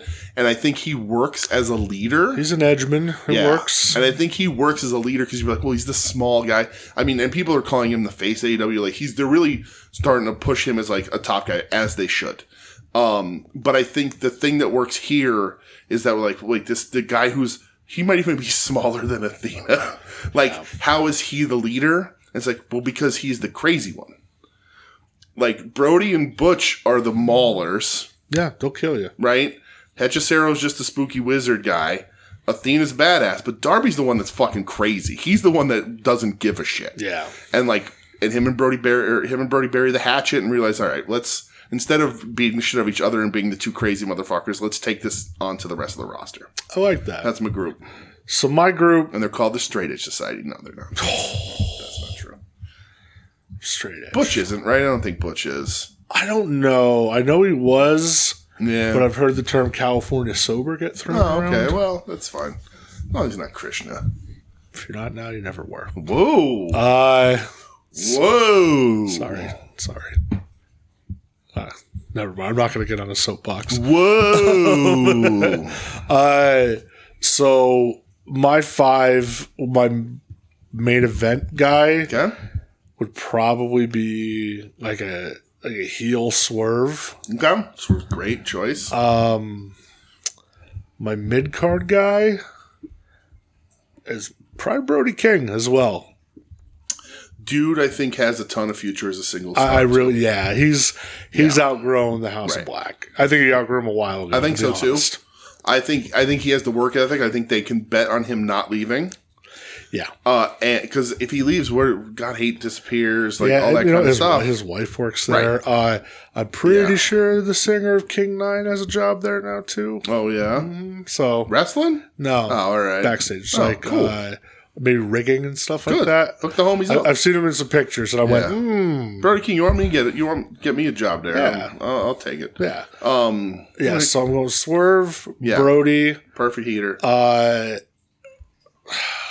So my tag, it's tough because I don't think the one guy I want hasn't debuted yet, but it's pretty much confirmed, would be Lashley and Shelton. Okay, perfect. Just ass beaters, absolutely. Dude. And then, see, you took Athena from me. I was very proud. I thought, because I love it. I think she's great. Yep. I thought about be like, I don't know, fuck it. You know what? Fuck it. She's like my favorite women's wrestler ever. Let's throw Mayu Iwatani in there. All right. Just to be surrounded by a bunch of big scary dudes and her just being and they do have the partnership with Stardom, so it does work. Just being adorable. Okay. And just goofy and what the fuck, Cardi B? Okay. I wish I could roll my R's and whatever. Okay. I tried. Didn't work. Chewbacca. That was nice. That's Chewbacca too. Okay. No, that is not a little turned on, I think. This is ASMR for your wiener. Thanks, Mark. For your wiener. In name and attitude. For your wiener. I'm going Swerve, Brody, Shelton Benjamin, Bobby Lashley, Mayu Iwatani. I like it. Because they're all big, mean, and then there's Mayu Iwatani. There was a part of me that wanted to do Julia because I do like the Brody and Julia dynamic. Yeah. And Julia was getting good. But this injury seems to be pretty tough. Dude, Mike said this a while ago, and it is true. Why the fuck is every AEW injury catastrophic? Correct. Bandito's dead. So Mark Davis is a little weird. Yeah. Kyle Fletcher said in an interview a little while ago, he goes, they're asking about him. He goes, that's his story to tell when he wants to tell it. So, wonder if there's something a little more going on. Maybe. Who knows? But everybody's just Adam Cole's ankle blows apart. So it is they are legit long-term injuries, right? And WWE has them too. Charlotte Flair got real messed up. She tore her fucking knee apart. Biggie's done. They do happen. But I think for some of the other people in AEW, that the pressure isn't there to return early. Yeah, look how long Jamie Hayter was out. Right. And I think for some of these lesser, I think WWE had, at one point, I can't speak to it, I don't know. Well, it was different. They had the culture of return as soon as you fucking can. And sometimes that worked out, sometimes it didn't. Sometimes you didn't get re-hurt. Hey, pal, heard your knee surgery went great. Gonna need you for Raw in 3 weeks. Right. So, I think that culture isn't there for AEW. So, I think they really think that if they let you, if you're hurt and they let you stay out longer till you're absolutely cleared, said unless you're Bryan Danielson, they hope that maybe a re-injury won't happen. Because think of, and again, I don't know the rehab, but I'm talking out, out my ass here at one point, but look at how many repeat injuries WWE has in Tegan Knox, and Dakota's out all the fucking time. Whatever the fuck's going on in NXT, man. Right. Every fucking woman's knee is shot down there. So Nikita Lyons. Yeah, somebody said they're dude, she's 25 and is double braced up on her knees like Steve Austin already. Right. That's not good. It's not good. So especially when her whole offense was look how flexible I am. Yeah. But I think, and wrestling as a whole, I can't just say that not AEW, but wrestling as a whole did have indies, everything. Get back as soon as you can because you need to make that money. Sure. Don't want to lose your spot. And I think, AEW is sort of like, yeah, I mean, if you say you need the time, you need the time. Just be aware that we're going to tack it on the end. But it's tough out there. Yeah. It ain't ballet. Well, Tim, thank you very much. Yeah, Tim. Answer that same question on Final Wrestling Plays this week. Yeah, please. do it. Marcus, I want your input too. Glad you're getting all the car stuff worked out, yes. Tim, buddy. We're worried about you. So, Daniel Garcia's here, and he announces that he ain't going nowhere. I didn't see Daniel Garcia. I saw Stone Cold Steve Austin. Yeah, well, he's here and he ain't going nowhere. Got the chain, the beater, the black. I was like, you need to be in jorts, brother. You don't know what you're doing. Should have been in jorts. So he's doing whatever he wants, which is good. Yeah, it's awesome. Reports are they're going to push the shit out of him, and I think they need to. Yeah, I hope because it started to click with the MJF feud. Yep. Before that, I was very he's good, but he's not great. Right. Started to click, so hopefully put some meat on him. Meat on them bones, brother. And let's get him in these positions and sink or swim. I think he's gonna swim, man. I hope so. So I have this written in my notes twice. I don't know why. The women's 4-way. Yeah. And then I have in my notes right after Willow women's 4-way. Oh, that's funny. That's just doubled up. We get the Sasha promo, which isn't good, really. Making fun of Emmy, but I'm excited for that Emmy's match. Willow versus Jamie Hayter versus Nyla versus Saraya because Britt Baker came down with an illness. Yeah, and I guess you put out a video on Twitter tonight. I didn't watch it, explaining her sickness. Oh yeah, didn't watch it though. So I mean. I think if you're sick, you're sick. Right, absolutely. What are you going to do? And it's responsible, pay-per-view coming up, it's responsible for you not to spread that shit around, whatever it is. It happened between Saturday and Monday or Saturday and Tuesday. Well, yeah, because Collision was taped. Collision was taped, wasn't it? But lots of speculation, and it's purely fucking speculation. Yeah. Don't deal with rumor and innuendo. She has built herself a reputation behind the scenes and publicly of being not the easiest person to maybe work with and have a person. She absolutely does not like to lose. She views herself as the top of that division, and if you don't, I'm going to quote DDP, who always quotes Dusty Rhodes. The hell are you doing it for? You got to have that attitude in wrestling or you're going to get fucking swallowed up, right? Sure. But it is awfully convenient. And maybe it's just bad luck. I don't know what Sweet Brucey would say. But I don't know. She got ill and she couldn't be in this match. So they changed it to a 4-way. And Willow wins. Which means Willow was going to win the original, I would assume. Maybe. You think Britt was going to beat Willow? I think it was going to be Britt Mariah at the pay-per-view, yeah. You think so? Yeah. Okay. Which they could do with the next one or whatever, I guess. It stinks that they're going to burn Willow off here then. But they can always circle back. But again, like you said before with Mariah, it's a holding pattern until Tony's done on her world tour. Yeah. Her Mexico date just got canceled because of the hurricane stuff. Yeah. So, who knows? I will say I did like Mariah and Double J on commentary. Yeah. They were fun together. They were. Mariah has good stuff. She's very young. Yeah. But all that magic was in her and Tony Storm. It was so thought out. It was so planned. It was so meticulous. Amazing feud. And then the constant Tony Khan thing is once the book closed, he was like, "Oh, I was supposed to be doing more. There's supposed to be something to follow that up. Shit." Yeah, she had her little 1 to 2 week thing with Yuka Sakazaki, which that seems to be forgotten about already. Which they could have gotten more out of because Yuka's good and talented. I agree. Well, Yuka's not hurt again, but we didn't hear anything, so that's super weird. But whatever. I think this 4-way was mostly a disaster. Yeah, I do too. Penelope Ford returns. Was that who that was? I was like Penelope. I was because she got some enhancements. No, she just had them out more than they were on display a little better. The things have always been thanging. Okay? Well, I'm not saying they weren't. I think they're thanging more than they've ever thanged. Yeah, but it could just be whatever apparatus she happens to be wearing. Willow stacks Harley and Saraya, which is hilarious. Yeah. Again, Harley, a bigger asset to this match than Saraya is. For real. I was really hoping that Ed was going to get to talk to her at that con. Because, for real, Harley is an MVP player. I like Harley Cameron, yep. And then Willow goes up the ramp to confront Mariah and eats a fucking headbutt. Busted her lip. Fucking awesome, dude. Yeah. Really great. Because then Willow gets her backstage and gets her back. And it was great. Pounces her and Mariah lays, so they pan over. Really good stuff. I in no way need to talk about the learning tree. Jay White gets What did the learning tree do? I don't even have it. It just says there was just a learning tree promo, and I was like, I don't give a shit. So I don't even have it in my notes. It was there because you're good. Yeah, because it was very dumb. Yeah, very dumb. Jay White versus Cody Chun with 2 H's. Chun. Again, it's a squash. I'm very happy Switchblade's back though. Yeah, I think he looked good.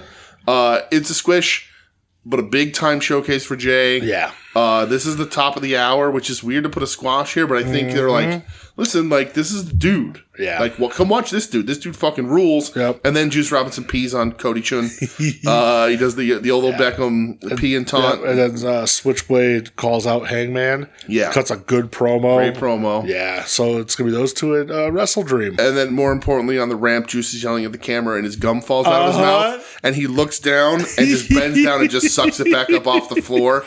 Oh, gross that fucking floor is. He is the best wrestler in this company. Juice is the fucking man. The best character in this Juice. fucking company. Absolutely incredible. Yeah. What a star. We get the Hook promo. I just don't care. I don't either. And like they've said on commentary, even on this show, they said it all last week. Somebody jumped Taz and he's hurt. And then on commentary, they're like, Taz had total knee replacement. He did, yeah. Here's his tweets. Yeah. And then they cut this promo and Hook's like, who jumped my dad? Yeah. Like, no, your dad's got knee replacement, we know. Like, is the storyline that he got jumped so bad that they ruined his knee? They open up like, oh, sorry, there's nothing we can do. You need a new knee. You need a total new knee. if you had come to us last week, the knee's fine. Yeah. But whoever jumped you in the parking lot, you need a whole new knee. They destroyed the whole knee. We're very sorry, Mr. Your knee was shattered into 100 pieces. So that's the thing. Mr. Maniac. Christian answers. Man, I miss William Regal on commentary. Yeah. When he would come out and fuck with Excalibur. Man in the Mask. Yeah. You marshmallow, I'd like to eat you up. Yum, yum, yum. Mr. Maniac.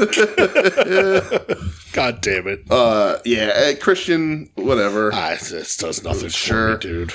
I don't get it. Christian's challenge for the title is certainly spinning in the wind right now. Well, yeah, I mean, plus because Luchasaurus is, right. Like, for real. That dude is okay. You know, man. It's very scary. I don't know if it was Alvarez was talking about. He's just like, no, like, you're not going to see him back. If you do, it's going to be a very long time. Yeah, absolute serious shit. So get better. Wrestling isn't that important. Nope. And, like, frankly, you weren't that good at it anyway. Jesus. Mercedes Moné versus Emi Sakura, a match that I was super excited for. Yeah. And I will say paid off, man. It was awesome. Emi, we watched Emi last week. Was that last week or was that 2 weeks ago? 2 weeks ago? Shoko Nakajima, yeah. And she's just so fucking good. Yeah. And like you and I have been saying, a lot of people have been saying it. We're not like the only voice screaming this out, but like every time Emi wrestles on TV, you see more people going like, holy shit. Like she's real good at everything. Yep. And she really, really is. And like complaints about Mercedes are all around. We've had them here. I've defended her. You've defended her. You fell off. I'm starting to fall off. Marcus, though, Tough on a Wrestling Place, always on board. Has been since the beginning. Day one, he's a Mercedes liker. Love her even. There's nothing wrong with this match. This match is good. It's very, very a good match. And, like, I would be inclined to credit Emi. But I think Mercedes has the ability to play up to her opponent. Well, I said, kind of joking around, like, I wonder if it's like she gets in there with Joshi and she's like, no, we're going to kill it. Right. Minus the Hikaru Shida match when the wig incident happened. Yeah. But up until then, it was really good. Right. And I think that maybe her instincts are more like, I'm better at this if I lay my shit in. Maybe. I don't know. I don't know. But it was match was really good. It was really good. If I have to give Emi credit, I have no problem giving Emi all the credit in the world. That woman debuted in 1995 in IWA. And if you all know what happened in IWA in 1995, you know how cool she is, and in FMW and everywhere else, Emi fucking rules. Yep. And then Statlander runs out to make the save, which again, I'm just so confused. It's so baffling. And like it stinks because like I always like Steve and Stat, but like she was doing a really good job as heel, and I'm like, okay, she's gonna start being an alien lady again. I don't know. Yeah, it's just like there was so much promise there, and her and Willow worked so well together, but like against each other and together, but then also against each other. It's like, all right, I guess this is what's happening. Yeah, then private parties backstage, and they're cutting a promo, and Stoke comes up and offers his services, and they turn him down, and I go, who the fuck are you to turn down Stoke? So this happened, and I was like, I don't want to see Private Party, but Stoke's an improvement to that fucking act. Absolutely. Right? I'm like, oh yeah, like this'll make them tolerable, because the promos aren't very good. No, they're not. And like the matches aren't very good, but if they're entertaining with Stoke, and then you could start to teach them how to be heels. Stoke can push them in a certain way. But then they're like, no. I'm like, go away. What is this about? Go away, you freaks. That's garbage. I agree. Yeah. Don Callis and Will Ospreay have the face-to-face in the ring. With Shivani in the ring. Shivani unscathed. Yeah, dude, I thought this was really good. It was really good. I brought up, like, I don't know if it's a good thing if Don Callis is like your most hated guy. Yeah. Like, it's a little... They have a hard time... I mean... It's a little tough when he just overshadows everybody that is in his group. Right.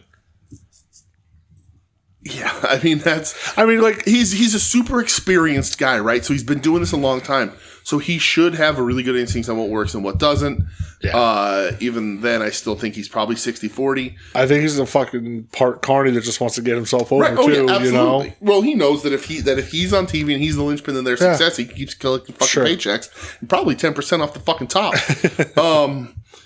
But he admits that he did send Takeshita, and all that comes out in the laundry in this segment. Slaps Ospreay, and Ospreay's going to fucking kill him. Right.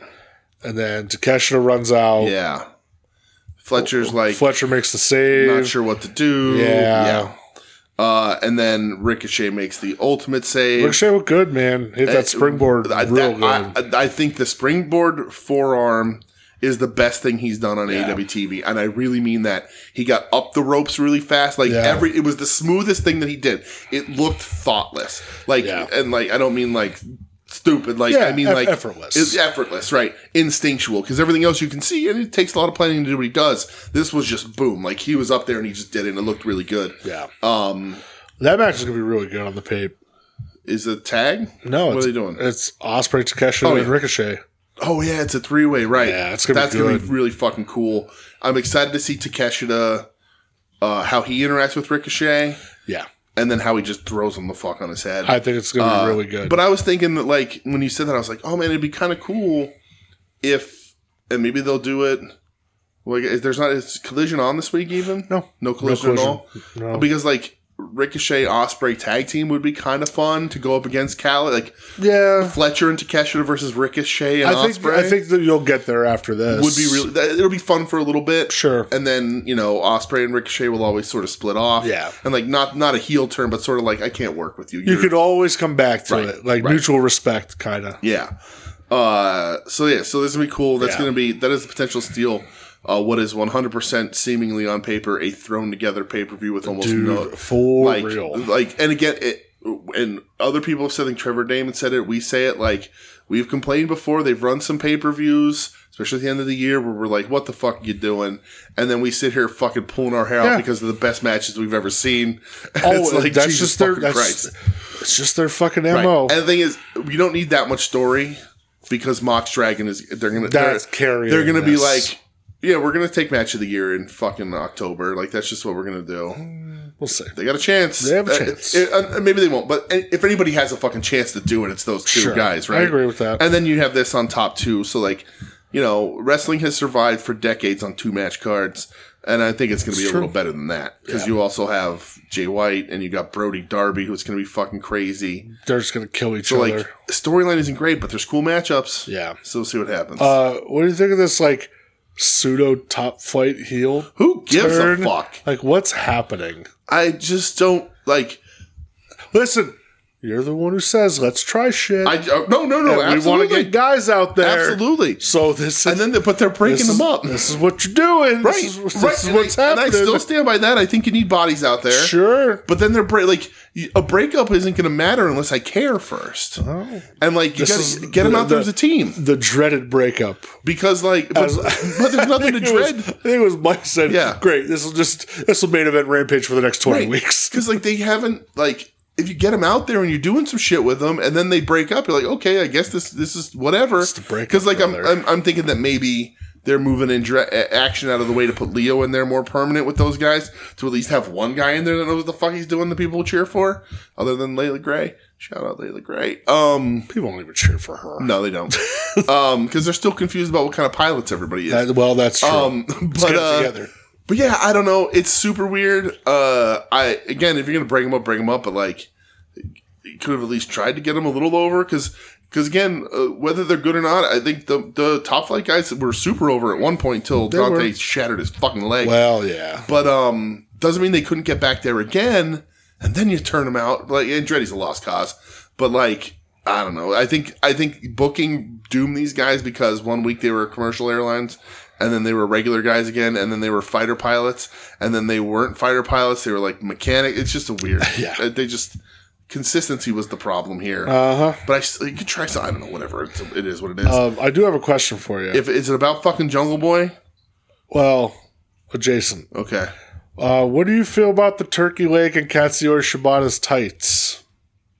Oh, I didn't notice. That's what he says in this promo. Oh. He says, you're a great wrestler, one of the best I've ever seen. You even got a big turkey leg in your tights. Oh, I missed that completely. Yeah, that's why I put last night, why are we complimenting Shibata's penis? The phone? His phone said that? Or no, Jack Perry said that in his promo about Shibata. Oh, yeah, I just didn't... yeah. Because wasn't there the thing... Oh, because I'm thinking Garcia. I'm thinking Garcia, yeah. No, it was Jack Perry. I tuned it out. Yeah. The turkey leg? It's not even the right shape. Yeah, he's referring. Maybe it is. Maybe I've just outed the world to the weird shape of. He's referring to Shibata's dick. Oh, saying, "Hey, you got a big dick." Yeah. I mean, I guess, but why bring it up? If I'm Shibata, just be thanks. Yeah. Oh no! Don't say that about me. Don't be spreading my secrets. It's just weird. Don't say that about me. Never mind. Yeah. All right. It's just potatoes. Jungle Boy stinks. Listen, if I got to carry the weight of this show, I'll fucking carry it. Got to.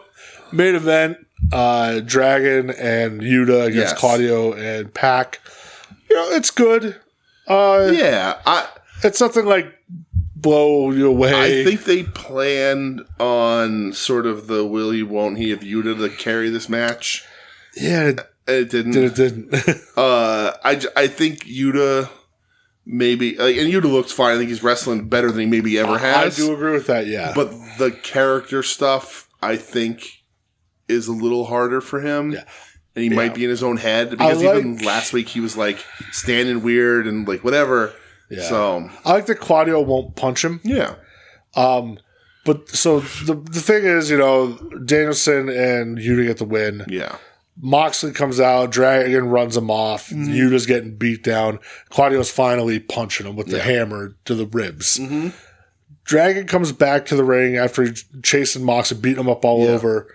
Chases off Claudio and Pac. Mm-hmm. And he's doing the yes chants or whatever, and Yuta's on the ground reaching out for him. It went on too long. Mm-hmm. I go part of it was man, Danielson, do you not notice that your fucking boy's laying here? Come on, man, what are you doing? But I think it went too long. If you would have reached out and maybe 10 seconds, then Danielson realizes. Yeah, I know he picks him up at the end, raises his arm and everything, but I go, well, there's your Yuta's turn right there. Right. Yeah, well, that's the thing. You're fucking selfish. You left me laying here. Right. Well, it turns out Claudio was right about you. I needed your help, and you were too busy chasing Mox away. Or not even that. It's you were too busy and taunting. You did the Jeff All Hardy. You care about is yourself. Right. All you care about them. You don't care about me. Right. Who was at your bedside when they tried to kill you? Right. Exactly. Yeah. I just thought it just went a little too long for my liking. Yeah. But, I guess we'll see what happens. Yeah. I think on Saturday. in wrestling, you do have to sort of figure out how to get a turn to be surprising. So we'll see what happens. But I agree with you completely. The weirder thing about it is going to be if they don't turn him, and this was just an awkward thing where Danielson did not help his only friend. Yeah, that'd be weird. That's going to be really weird. Very weird. But the match was fun. I like the little. These are all guys that know what they're doing. Of course, yeah. Plus Wheeler worked twice that night, so Did he? Because he was in Bethlehem. This is Wednesday. This is Wednesday. This was Tuesday. This was Title Tuesday. Oh, this is Tuesday. With the one title match. It's the jet lag from flying in from Bethlehem. That's what it is. That did it on them. So. Yes. The few days later, still had the jet lag. It's tough. Yeah. So where were they? Spokane.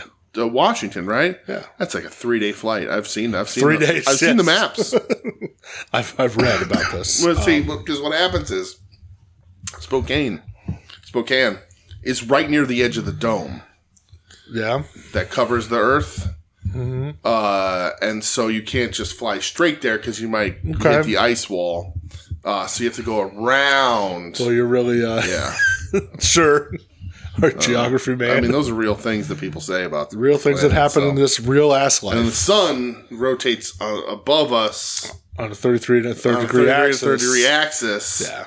And when I go behind and the stars align and do the bump and grind, that's right. Should be screaming my name. Exactly. Kimberly Peach. Remember we found out we watched that horror movie that Medeja was in on Joe Bob? That was fucking weird. She grew up to become that's Medeja. when you and Michelle got drunk because there was a late Cinco de Mayo watch. Oh. And you guys were taking shots on a Saturday afternoon. Remember that? And you both got really drunk. And I remember texting Doug. He's like, I'm so mad I'm not there right now. Whoops. Well, we're out of the United States. Dude, we totally are. We're going. We don't even have another fucking question, do we? No, we're going. What a crazy episode this is. Right to Japan. All right, let's go.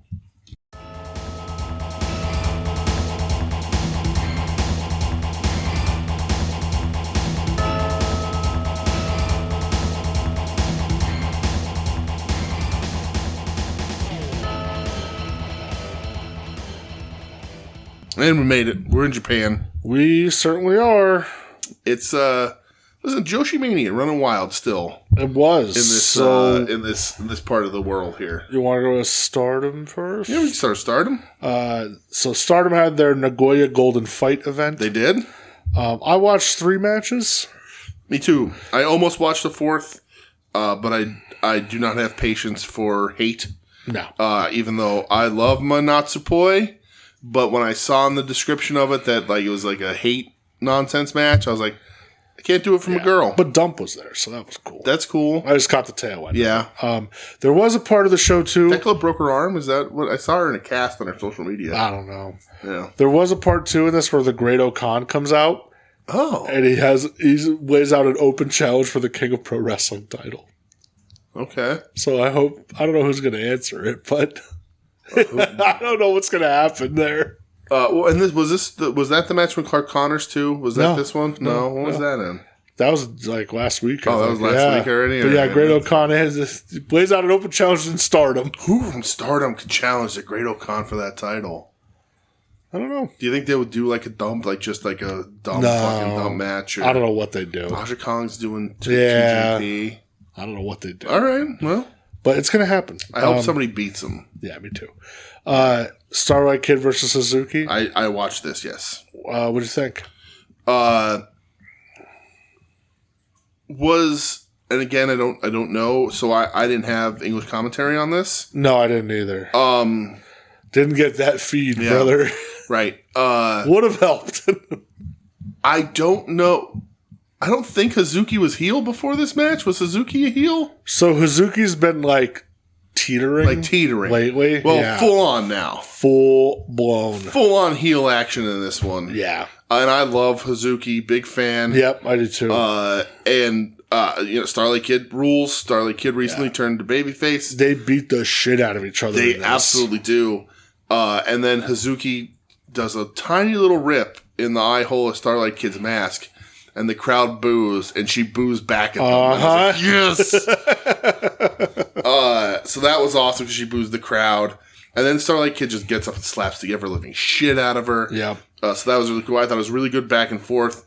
They are beating the fuck out of each other. And then full-on heel Hazuki at the end of the match. Yeah, because Starlight Kid gets the win, Right. and then Hazuki just attacks, rips her mask off, just beats the shit out of her. Crazy. It was wild to Do see. you think Starlight has any interest in not wearing the mask? No. No. Because I'd be shocked. It is like a weird mask, like, because it's like tiger mask, black tiger kind of, but like what's a Starlight? What's a Starlight Kid? And why is it a cat, seemingly? It's a Starlight Kid? But that's fine. Either way.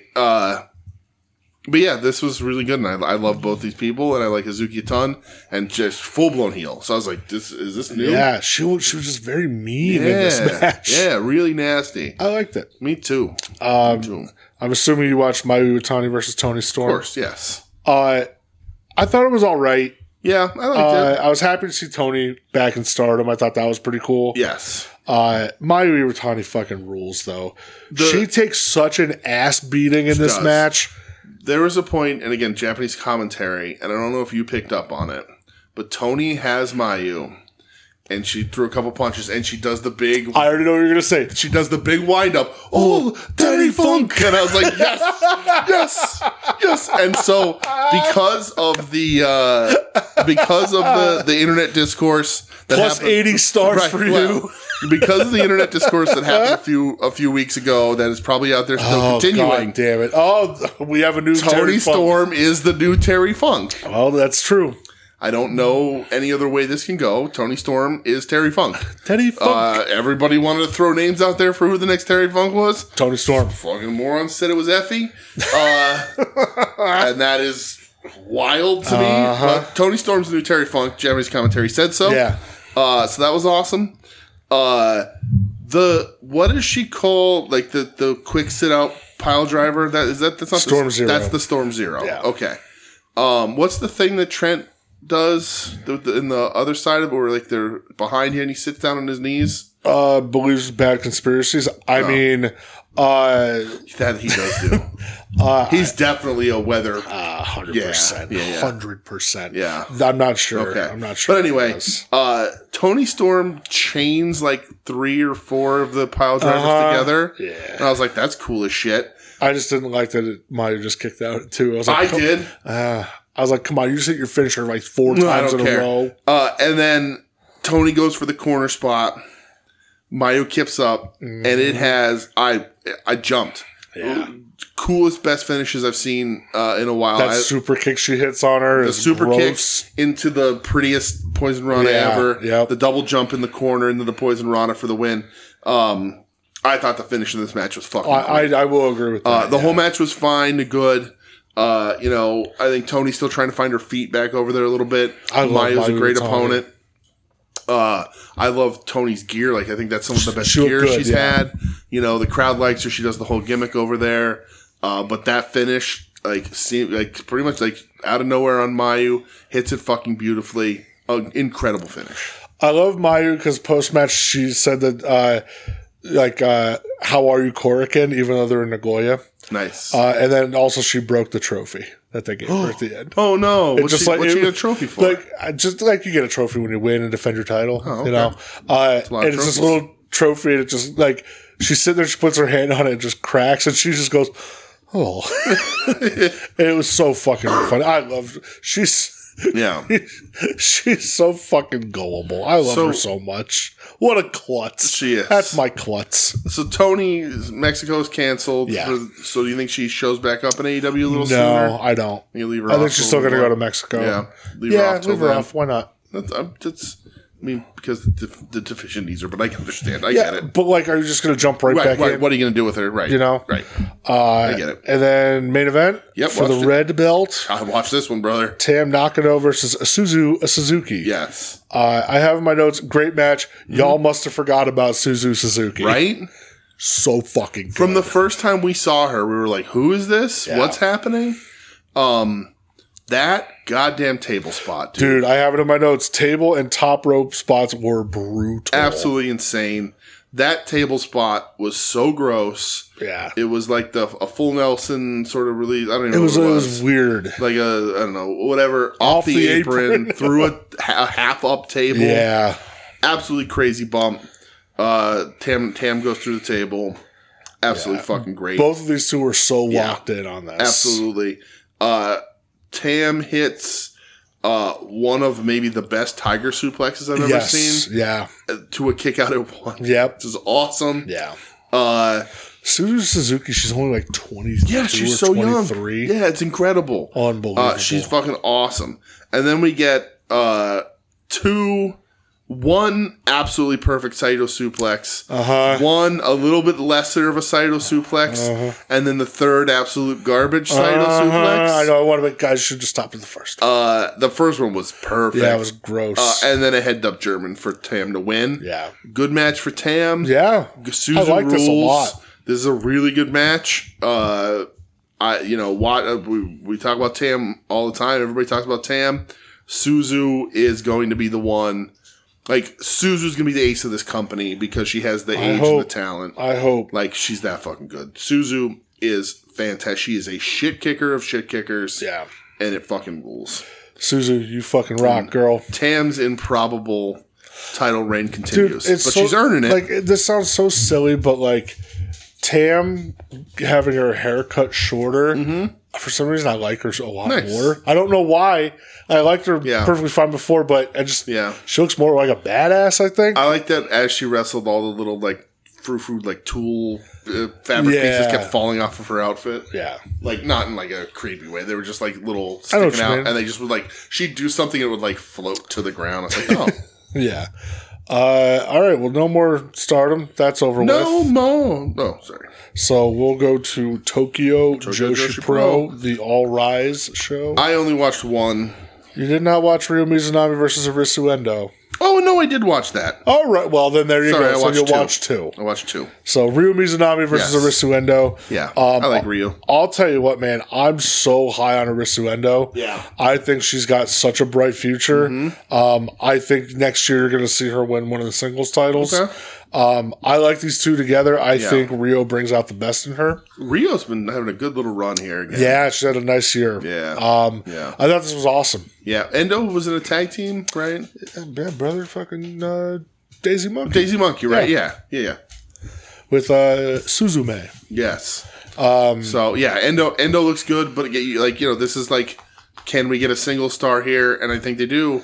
Yeah. And obviously, I don't think they put anybody against Ryo Mizunami who they don't think can fucking hang. I agree with that. Because Ryo's super talented. Yeah, and Ryo wins the match, and it's very good. Yeah. I know Ryo just had that match against Miyu Watanabe that was really good. Right. So hopefully Ryo hangs around a bit more. Yeah.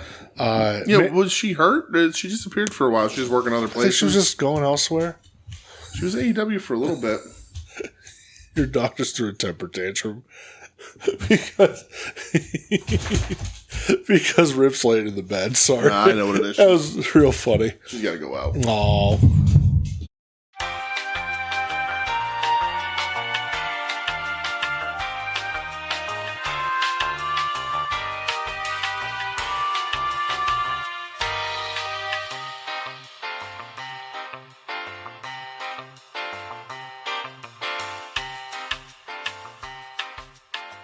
All right.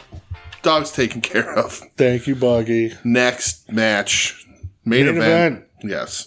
The wild tag match of Shoko Nakajima and one of my probably top four Joshi, Meiko Satomura, against Miyu Yamashita and Mayu Watanabe. Yes. Like, when I told you this was happening, you were, what the fuck? Super weird. So, this is Miko's she hasn't been in here for 7 years? Yeah, because her last match in Tokyo Joshi Pro was against Yamashita. Yeah. So was it was WWE? And Yamashita was only 3 years into the business. That's crazy. WWE the whole time, or did she go to a different company and then different? WWE? She's been in different companies, yeah. Because I looked up her cage match and I was like, they never fucking used her in WWE. And no, she was the NXT UK Women's Champion. She fucking was. Yep. and they never used her on regular NXT when that bullshit. I think she had one match to merge the belt. That was that it. money laundering front closed. Why don't we talk about that failure more? Yeah, right? Nobody, everybody's like, it just happens. It's all right. It's whatever. The pandemic killed it. Yeah. No, you killed British wrestling. Right, exactly. Minus like Rev Pro. Right. Yeah, that... Because Rev Pro was smart enough to be like, I know what's coming. Right. But yeah, so that's cool to see Miko here. Yeah. She's retiring in May or whatever she said, or next year Something at like some that, point. yeah. So that's that, and she fucking deserves it. Yeah. She earned it. Absolutely. She's fucking amazing. And she teams with Shoko, who is Shoko Nakajima, one of their top stars. Yeah. Against also the weird team up of Yamashita and Watanabe. Yeah. Usually Yamashita is with Maki Ito, and they're more of a heelish team. Miyu Watanabe is anything but a heel. Yeah. But they're all giant stars. LOVE, Love Imperial So I'm not I don't think I'm speaking out of turn here to say that what everyone wants after this match and in this match was Miko Satomura squaring up against Yamashita. Yes, sir. I have in my notes. I love the last few minutes with Mako and Miyu. Need a singles match now. Right. I think throughout the whole match, those are the bright points, which is something to say when you have, like the four of these women. This is an all-star match if there ever was. I know one. it happened 7 years ago, but Yamashita was way different back then. Right. So They're very similar now. Oh yeah. But yeah, I mean. There was a buzzsaw kick that was no-sold into a backdrop driver by Miko. Was. I thought this was great. The kicks were insane. Yeah. Particularly, again, Miko and Miyu, because Shoko and Miyu Watanabe aren't known for that. They can do it, but they're not known for that. Whereas Miko and Yamashita are just known for kicking people for real. Absolutely. I thought the finish was a little bit of overkill. And because it was just like there was no falsy that made it feel like, oh, she might survive this. Yeah. It was like eating an extra jackhammer for Goldberg. Like, we know you're not getting up after the first one. And there is precedent for that, and there is story to tell in that where, like, I'm going to end you. But I was like, man, a kick out would have made the last one more special. Yeah, I agree. But again, minor. That's a teeny little. I really did, man. I thought that's me just finding something so I can. Thought like everything was so well put together. This was paced great. I thought everybody had their chance to shine, which is super important in a match like this. Yeah. But yes, I need Mako Satomura. Yeah. Miyu Yamashita now. And I can't imagine it not happening before you would think Satomura retires. Yep, you would think. I think it's such a marquee match. Yeah. I think you get it wherever you get it, you can get it. Maybe, maybe Mania weekend and you book this for get it where you get it. Get it from somewhere, because I think it absolutely needs to happen. And yeah, I think it is a pretty honorable, reasonable, and maybe necessary passing of the torch. Yeah, I agree. Because they are very similar. And Yamashita is a huge star, and Yamashita has caught on over here and is used over here a lot. Yeah. But, like, I think it would mean the world for someone like Yamashita to be like, this is yours now. Protect it like I did for the generations before me, because Miko's great. You know what I wonder now? Because AEW has that working relationship with Stardom, do they not have a working relationship with Tokyo Joshi Pro at this point? I don't know how that works. Yeah, don't know. But, like, I mean... Because they got Yuka. Yeah, but Yuka's under AEW contract now. Right. So, yeah. Because, Yamashita's had some matches. Maki Ito's had matches. Right. Yeah. I don't know what that's about now. Yeah, because it even seems like I think Emmy has done Tokyo Joshi Pro every now and then. Well, yeah, she just did it. Was that? With Shoko Nakajima. Right. Yeah, so I don't... wonder how that works. Maybe they just don't care so much. Maybe. I would imagine they would start to care if you were like, we're going to put, a Stardom or Tokyo Joshi Pro person over a Stardom or Tokyo Joshi Pro person. Sure. I think then you run into that problem. If they were like, give us Yamashita and we're gonna have... and we're going to bring over Suzu Suzuki and have Suzu beat her up on American TV. Then, that's a problem. I agree with that. But I think there's enough sort of wiggle room because, they do have, I think everyone is a little less competitive because times are a little down in Japan and everyone works together a little better there. But, they have the New Japan. They do occasionally get Noah, not as often because you got to have talent for AEW to want. But no, I get what you're saying. So I just think I think the triple A CMLL is a little more unique to them than it is like their hatred fueled by the One Kidney Wonder. We don't make jokes about kidneys. That's true. On the show, okay. That's true. My mother-in-law's a One Kidney Wonder.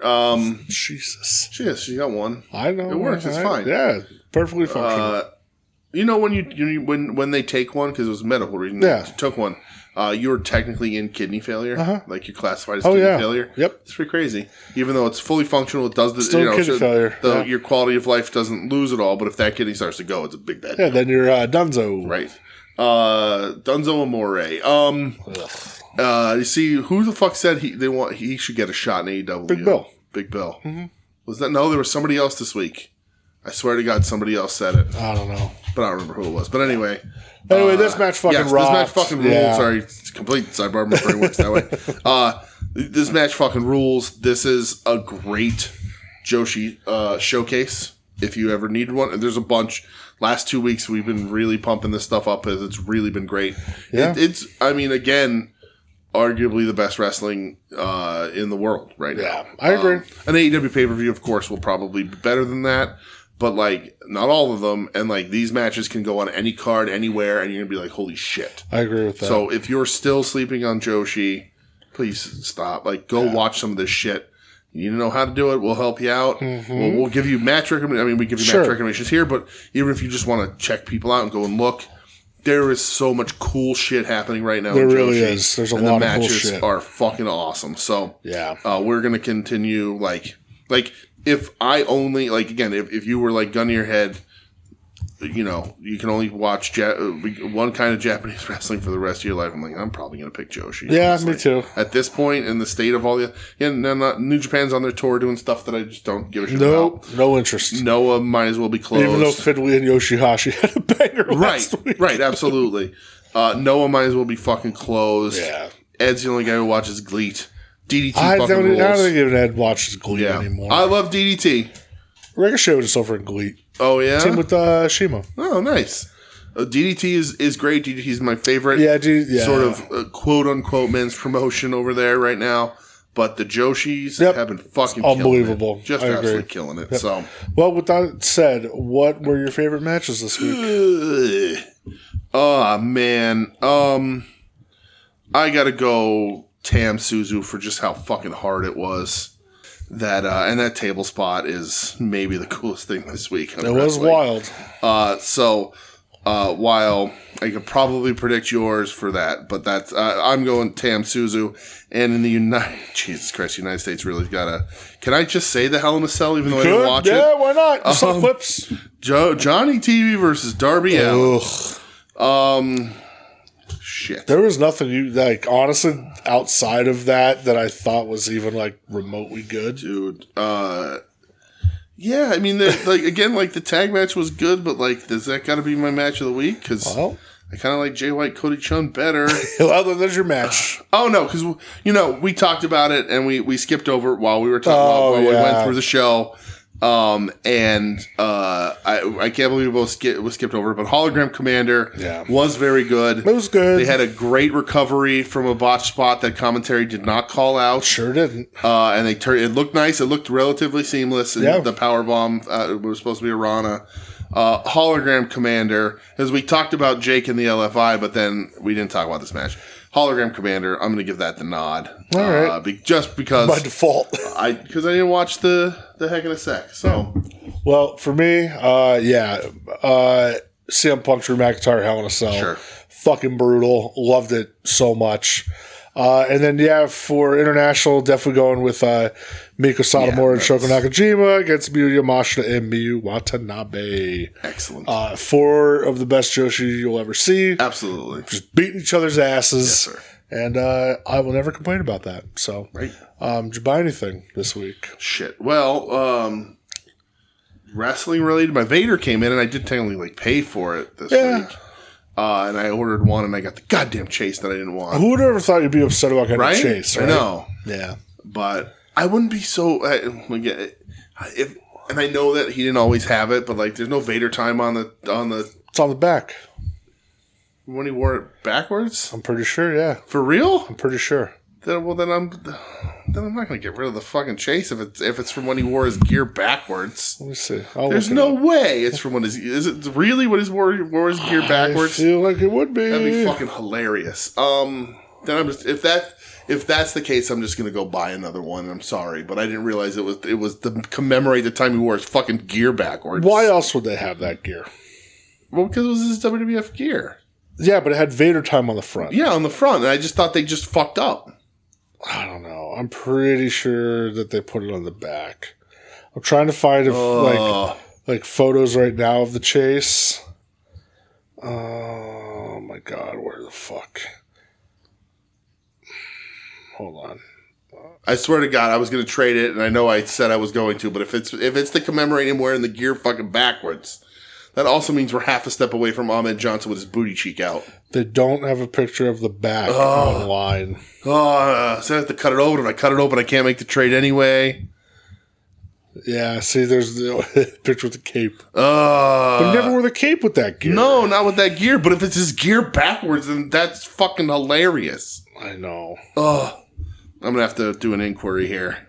Yeah, you'll have to. But otherwise, wrestling stuff, no.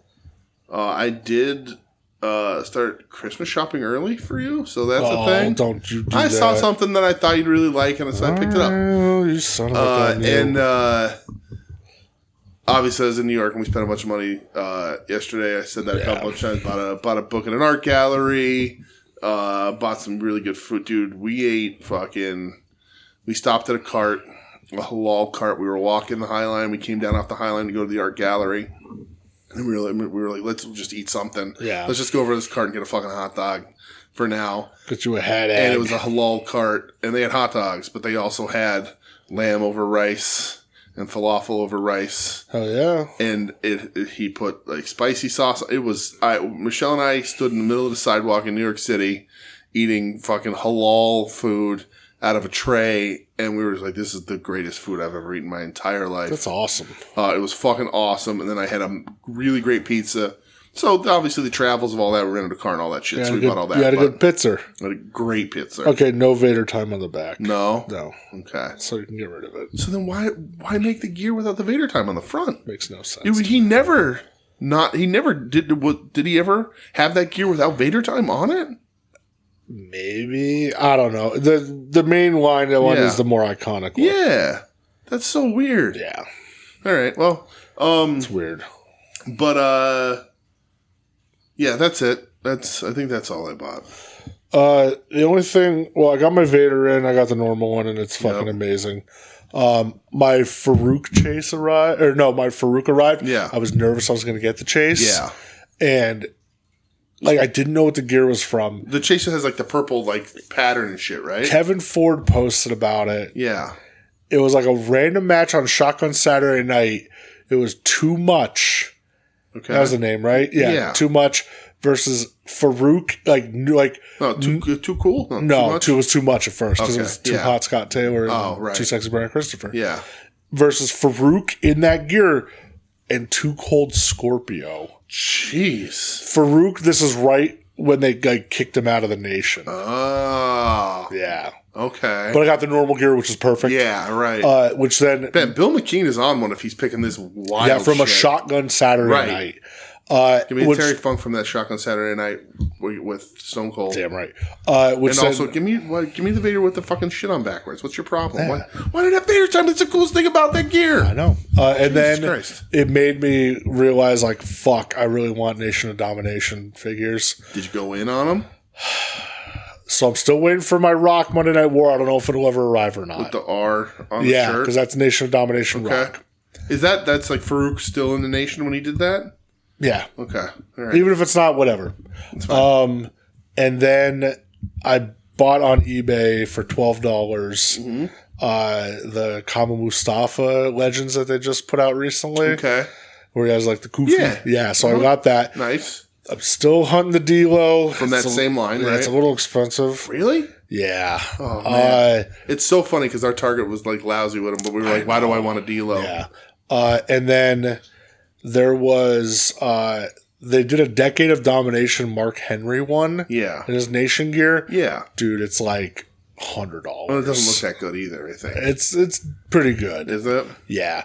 But I would Is that the one that come with the giant weight? Uh-huh. Yeah. So I bought the Kama. They're gonna if they've run them all back, do the greatest hits for the Mark Henry. If they've run these other ones back, yeah, they're gonna run the Mark Henry eventually. And then I was like, you know what, fuck it, and I bought the Headbangers. Nice, they look great, dude. Man. That packaging is incredible. Yeah. You see people saying the Dudleys was like $5 cheaper. It's like, oh, why? It's like, well, because they suck more. Yeah, they're shittier. It's funny. They have them up on Ringside. They're not Ringside exclusive. They have them up on Ringside. It's cheaper than the Mattel website. Oh yeah, yeah. So, but I bought the Headbangers because the figures are great. Yeah, it's great. It's a great set.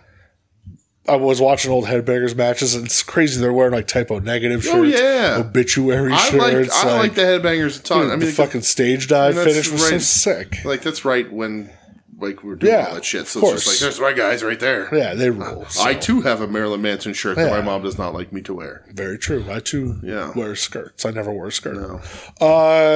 It's a kilt. That's not a kilt. That's a skirt. It's a kilt. All right. That's all I have. Yeah, man. That's it. Yeah. We get out of here? Yeah. Let's bounce. We got pay-per-view coming up. Yeah. We got... I think Kiyomiya is this week? I have no idea. No. Sure. If you say so. Yeah. But, that's it. Until then, we'll be back next week with whatever the hell happens in wrestling. I don't fucking know. This has been We Need Wrestling. You can find us online at We Need Wrestling on social media. And by social media, I mean Twitter and Instagram. I guess Facebook, that counts for if you're a chronically old person, you still use Facebook. I do. Said you're chronically old. It's true, I am. As I sit here in a back brace. Because my body can't hold me upright today. WeNeedWrestling.com, WeNeedWrestling@gmail.com. If you have a question you want us answered on the air or off the air, if you're so inclined. You can sign up for the Patreon for Long Box Heroes or Add-ons with Wrestling to get in the Discord. You can ask us a question there.